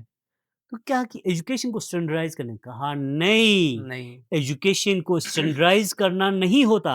यूनिफ़ॉर्म। एजुकेशन आपके इनर उन सलाहियतों को उजागर करने का नाम है और उसके साथ आपको आपके पास जो अवेलेबल रिसोर्सेज़ है, अवेलेबल जो ना मौक़े हैं, उन मौक़ों तक आपको पहुँचाने का नाम एजुकेशन है। इस निसाब के साथ आपका 8वीं में छोड़ा हुआ जो बच्चा, मैट्रिक में छोड़ा हुआ वो बच्चा इंटर में छोड़ा हुआ वो बच्चा, उसके हाथ में वो कौन-से स्किल्स आते हैं, वो आगे जाके वहाँ से अपनी ज़िंदगी गुज़ार सके। कुछ भी नहीं। जब तक मास्टर्स की डिग्री हाथ में ना आ जाए, वो ये आपको कुछ भी स्किल्स नहीं दे सकता है। गिलगित-बल्तिस्तान के पत्थर में ढूँढो, वहाँ की लकड़ी में ढूँढो, वहाँ की सियाहत में ढूँढो, वहाँ के उस एनवायरनमेंट के अंदर ढूँढो, वहाँ से इनके लिए एक ऐसा निसाब बनाओ। हुँ, हुँ। सेंट्रल एशियन यूनिवर्सिटी कराकुलम यूनिवर्सिटी और आगा खान यूनिवर्सिटी के इश्तिराक से एक इस किस्म का एक सिलेबस तैयार कर दो, ताकि वो लोग उन पहाड़ों के अंदर माउंटेन स्टडीज़ के अंदर जो ना इनकी एक हर एक तो यहाँ पे आज़म साहब एक स जो ना वो होते थे, वाइस चांसलर होते थे। नहीं, आगा खान इनके ऊपर कब्ज़ा करना चाहते थे, लेकिन वो पूरा का पूरा मंसूबे को वो कर दिया और उस वक़्त से लेकर अभी तक चल रहा है। ना हमारा कोई प्रॉपर नसाब है, ना और कुछ है, और यही सारी सब्जेक्ट्स पढ़ते हैं जो पंजाब के उन सब्जेक्ट्स का गिलगित-बल्तिस्तान में इतलाक़ ही नहीं है, क्योंकि यहाँ एनवायरनमेंट अलग है, यहाँ अनफॉर्चुनेटली ठंड जो नहीं, ये बिल्कुल सारी जो सर। चीज़ें ही अलग है। अनफॉर्चुनेटली सर, जो इससे जो पहले जो साबका जो फेडरल गवर्नमेंट थी उसने एक बिल पास करवाया सिंगल नेशनल करिकुलम के नाम से, आपको भी उस जी, चीज़ का अंदाज़ा जी। होगा। जिसमें यूनिफ़ॉर्म सिलेबस दिया गया पूरे पाकिस्तान को। फिर वह आप वाली बात है सर, गिलित बल्तिस्तान का एक बच्चा अगर उसकी जो लोकल निसाब है प्राइमरी, सेकेंडरी एजुकेशन और हायर स्टडीज़ में, अगर उसको गिलित की माउंटेन्स के बारे में नहीं बताया जाता, फ़ॉरेस्ट्री के बारे में नहीं बताया जाता, यहाँ के लोकल कल्चर्स के बारे में, वेजिटेशन के बारे में नहीं बताया जाता, तो वो जो लोकल सेट ऑफ स्किल्स है वो कैसे डेवलप करेगा? मतलब इट्स रियली इम्पोर्टेंट कि भाई एक बच्चे की इमोशनल इंटेलिजेंस और उसकी वर्ल्ड व्यू और पर्सपेक्टिव को बहुत बड़ा बनाने के लिए इट्स रियली इम्पोर्टेंट कि उसको लोकल टोपोग्राफी, लोकल डेमोग्राफी के बारे में पता हो। हमने तो मेरे ख्याल में सिंगल नेशनल कुरिकुलम पे मेरे बहुत सारे एतराज़ात हैं, और मैं ये समझता हूँ कि सिंगल नेशनल कुरिकुलम के थ्रू एक रोबोट बनाने की कोशिश रिपोर्ट की जा बनाने की रही है, कोशिश की जा रही जो है। न सोचे न समझे। अब बलूचिस्तान का एक बच्चा है, पंजाब का एक बच्चा है, केपीके का एक बच्चा है, दिल्ली का एक, सिंध का एक बच्चा है। हाउ इज़ इट पॉसिबल कि वो एक ही किस्म के निसाब पढ़े? तो फिर वो जो क्रिटिकल थिंकिंग है, वो जो आर्ट की तरफ, जो फ़नून और लतीफ़ा की तरफ रग़बत है, वो कहाँ से आएगी सारी हमारे की पास? सारी अलग थी। वो आपकी ज़बान से मु जो ना आपके इमोशनल जो ना टचेज़ है, आपके इलाके की जो ना जो एनवायरनमेंट है, वो सारी की सारी चीज़ें रह ही गई। वो बिल्कुल आप सर, वहाँ पे उसमें से आपके अंदर आएगा नहीं, तो कैसे आप जो ना डेवलप हो जाएँगे? बिल्कुल सर। आपको कम से कम ऐसी एजुकेशन दे दे, 8वीं के बाद, 9वीं के बाद, 10वीं के बाद जो ना 12वीं के बाद अगर आप छोड़ देते हैं, तो आपके हाथ में कम से कम इतना स्किल आ जाए, वहाँ से आगे अपनी ज़िंदगी गुज़ार एग्ज़ैक्टली सकें, सर, आपको कोई मास्टर्स एग्ज़ैक्टली, करने की ट्रू सर। आप अमेरिका में जाकर देखेंगे, तो कोई नहीं पढ़ता है साहब। गवर्नमेंट इंटर कराती है, गवर्नमेंट इंटर कराती है, 12 साल जो ना पढ़ाती है, उसके बाद आपको जो ना बैंकों से आपको जो ना वो आ जाते हैं, लेटर्स आ जाते हैं जी, कि आप हमसे जो ना वो कर दें। कोई चाहे तो उधर से जो ना कर्ज़ा करके आगे ग्रेजुएशन वगैरह कर दे, नहीं चाहे तो वहीं से ही उनकी एजुकेशन आगे बढ़ती है। वो हुँ, आगे जो ना वो उनको कोई मास्टर आपको 80% से ज़्यादा जो ना लोग जो मिल जाएँगे, वो इंटर पास हैं। इंटर पास, इंटर पास वहाँ से आगे नहीं पढ़ते, ज़रूरत नहीं है। स्किल्स, बिला वजह एजुकेशन की जो ना डिग्रियाँ अपने ऊपर सवार करके स्किल्स अपने आप सीखते को हैं, जो ना स्किल्स। आखिर में जाके खुदकुशी, दीगर चीज़ें, फ्रस्ट्रेशन समाज के अंदर जो ना वो तो आपकी गड़ीबाग के अंदर जो खड़े होने वाले ज़्यादातर लोग गिलगित-बल्तिस्तान के मसले से ज़्यादा उनकी अपनी बेरोज़गारी का बड़ा मसला है। ट्रू तो सर। जब तक गिलगित-बल्तिस्तान को इनके जो ना वसाइल इनके हाथ में हैं। आपने बिल पास किया, बहुत शुक्रिया सर, हुँ, बहुत शुक्रिया, मैं उस पे बहुत खुश हूँ। ये जो सिंगल जो नेशनल कुरिकुलम, नहीं, ये आपका जो सॉरी, उसका गिलगित-बल्तिस्तान के land reform land act reform है, है, land land reform, reform act से इनकी ज़मीन लोगों को मिल गई। मिल गई। अभी आप अपने इसी हिसाब से मादनियात को भी इसी हिसाब से डाल दो। जी। इसी हिसाब से जंगलात को भी डाल हुँ, दो, हुँ। लोगों की मिल्कियत बना दो, अपने पास रखने की कोशिश नहीं करो। तो वो उधर देंगे, तो क्या होगा? ये लोग अपने वसाइल को इस्तेमाल करेंगे, अपने पास रख के क्या करोगे? 1947 से लेकर अभी तक है, कौन-सी तरक्की हुई है तुमने कौन-सा इतना बड़ा कमाल किया? ये इनके हाथ में दे दो, इनको हुनर सिखाओ, उनकी जो ना वो करो, सरपरस्ती कर दो, तो यहाँ से ये बेरोज़गार जो लोग हैं, अपनी जो ना आमदनी से, अपनी ही जो ना वसाइल से ये तरक्की करेंगे। ये मुल्क के उसमें जाएगा, टैक्स की शक्ल में जाएगा, दीगर उसकी शक्ल में जो ना मुल्क के लिए भी फ़ायदा होगा, गिलगित-बल्तिस्तान के लिए भी फ़ायदा होगा और ये सारे के सारे मसाइल सी भी जो सीपेक ना के वो हो जाएँगे। सीपेक के बारे में आपके क्या तासुरात हैं? क्या वो सच में गिलित-बल्तिस्तान की तारीख बदल सकता है? नहीं, देखो, सी-पैक का ऐसा है कि या गिलगित-बल्तिस्तान फिर से एक जब और कल्चरल नहीं, इन्वेजन होगा जब हमारे पे? तक गिलगित मैं ये जो बात जो है मैं आपके उसके प्रोग्राम के तवज्जुह से आज भी मैं कहता हूँ कि वही होगा जब तक आप उसको फ़ॉर्मेट गिलगित-बल्तिस्तान के तनाज़ुर में नहीं करेंगे। राइट। ये जो यहाँ से जाके कोहिस्तान तक का जो एरिया है, ये आपका एरिया नहीं है। ये इंटरनेशनल बॉर्डर है, ये हुँ, इंटरनेशनल जो ना टेरिटरी है, जिसका मुस्तकबिल का फैसला होना बाकी है।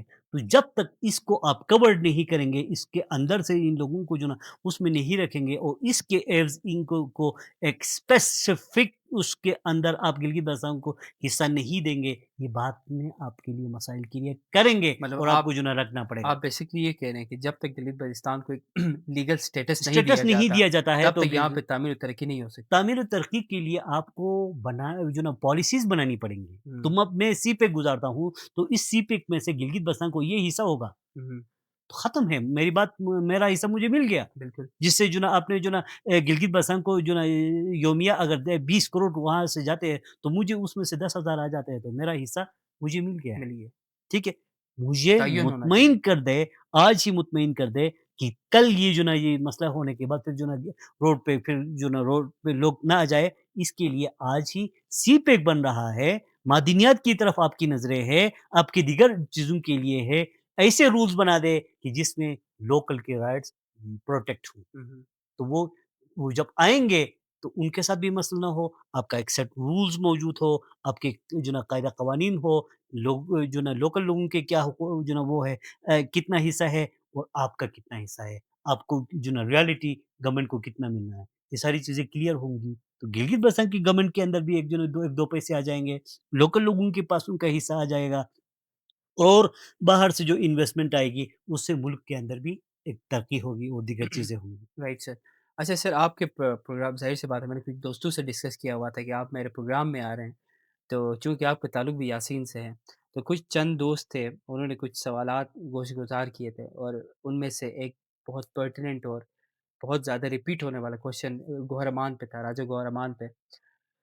चंद लोग राजा गोहरमान को शायद नेशनलिस्ट कहते हैं और कहते हैं कि उन्होंने बाकायदा जो कॉलोनियल गवर्नमेंट थी ब्रिटिश की या फिर डोगरा से उनके खिलाफ खरूज किया for the first time in Gilgit Baltistan history और उन्होंने शेर किला के मुकाम पे गुलापुर के मुकाम पे आगे से एक जंग लड़ी और फिर बॉक्सिंग पड़ी पे जंग लड़ी लेकिन फिर कुछ लोग हैं जो यासीन के जो इनहेबिटेंट्स हैं इंडिजिनस पीपल है वो कहते हैं कि गौरमान एक जालिम बादशाह था जिन्होंने बाकायदा जो शरीन यशकुन है या फिर शिया सुन्नी तासुबात है उनका आगाज़ किया। तो आप गौरमान को कैसा देखते हैं? क्या वो जेनुइनली एक नेशनलिस्ट था जिन्होंने एक एंटी कॉलोनियल स्ट्रगल स्टार्ट की या फिर वो एक ज़ालिम हुक्मरान थे या फिर एक इंसान था जो इन्हेरेंटली कमज़ोर था जिसमें ख़ुसूसियात भी थी और बुराइयाँ भी थी? गोरमन एक बहादुर आदमी था। वो आगे बढ़ा, उन्होंने जो ना वो सिखों के जब तक वो ज़िंदा था, बाहर से किसी को हिम्मत नहीं हुई कि नहीं वो आने की अंदर आ राइट सर सके, राइट। ठीक है?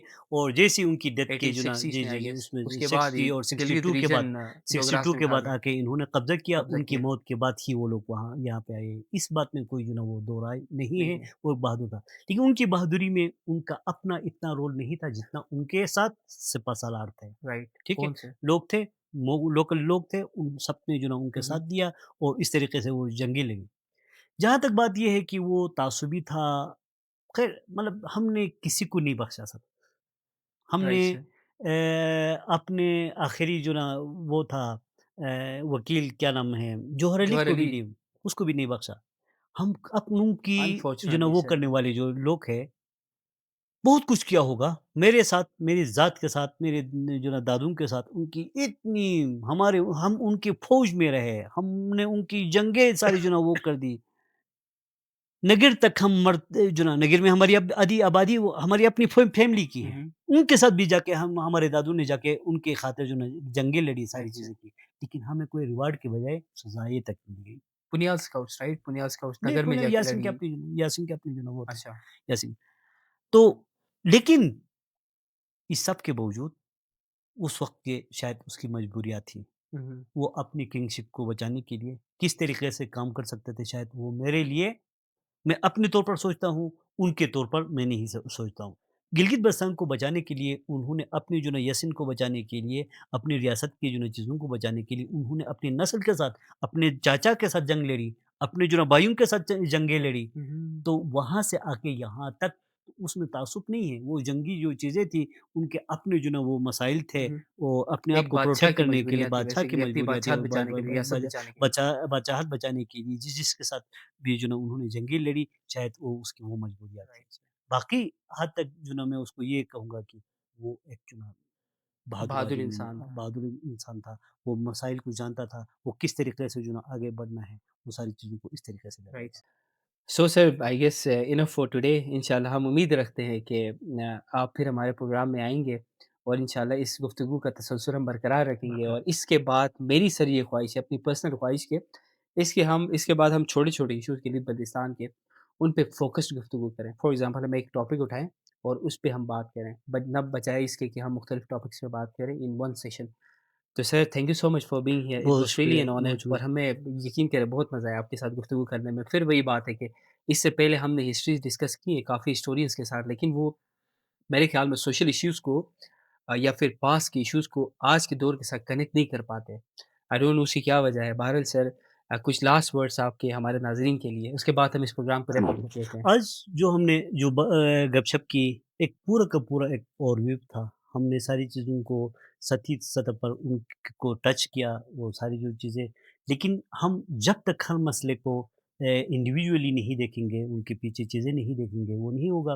गिलगित-बल्तिस्तान के तमाम जितने भी यूथ है, ख़ासकर मेरी दस्ता मेरी आपसे अपील है कि अपनी शनाख्त, अपने अंदर रहमदिली, अपने अंदर एक-दूसरे को बर्दाश्त और अपने आप को गिलगित-बल्तिस्तान के सफ़ीर के तौर पर लेते हुए, अपने गिलगित-बल्तिस्तान को बचाएँ।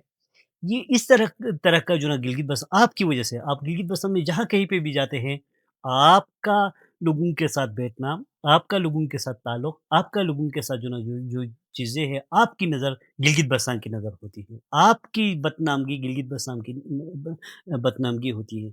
तो अपने आप को बचाएँ, अपने भाइयों को, अपने चाहने वालों को, अपने तमाम गिलगित-बल्तिस्तान के नौजवानों का ख़्याल रखें और अपना ख़्याल रखिए। बहुत शुक्रिया।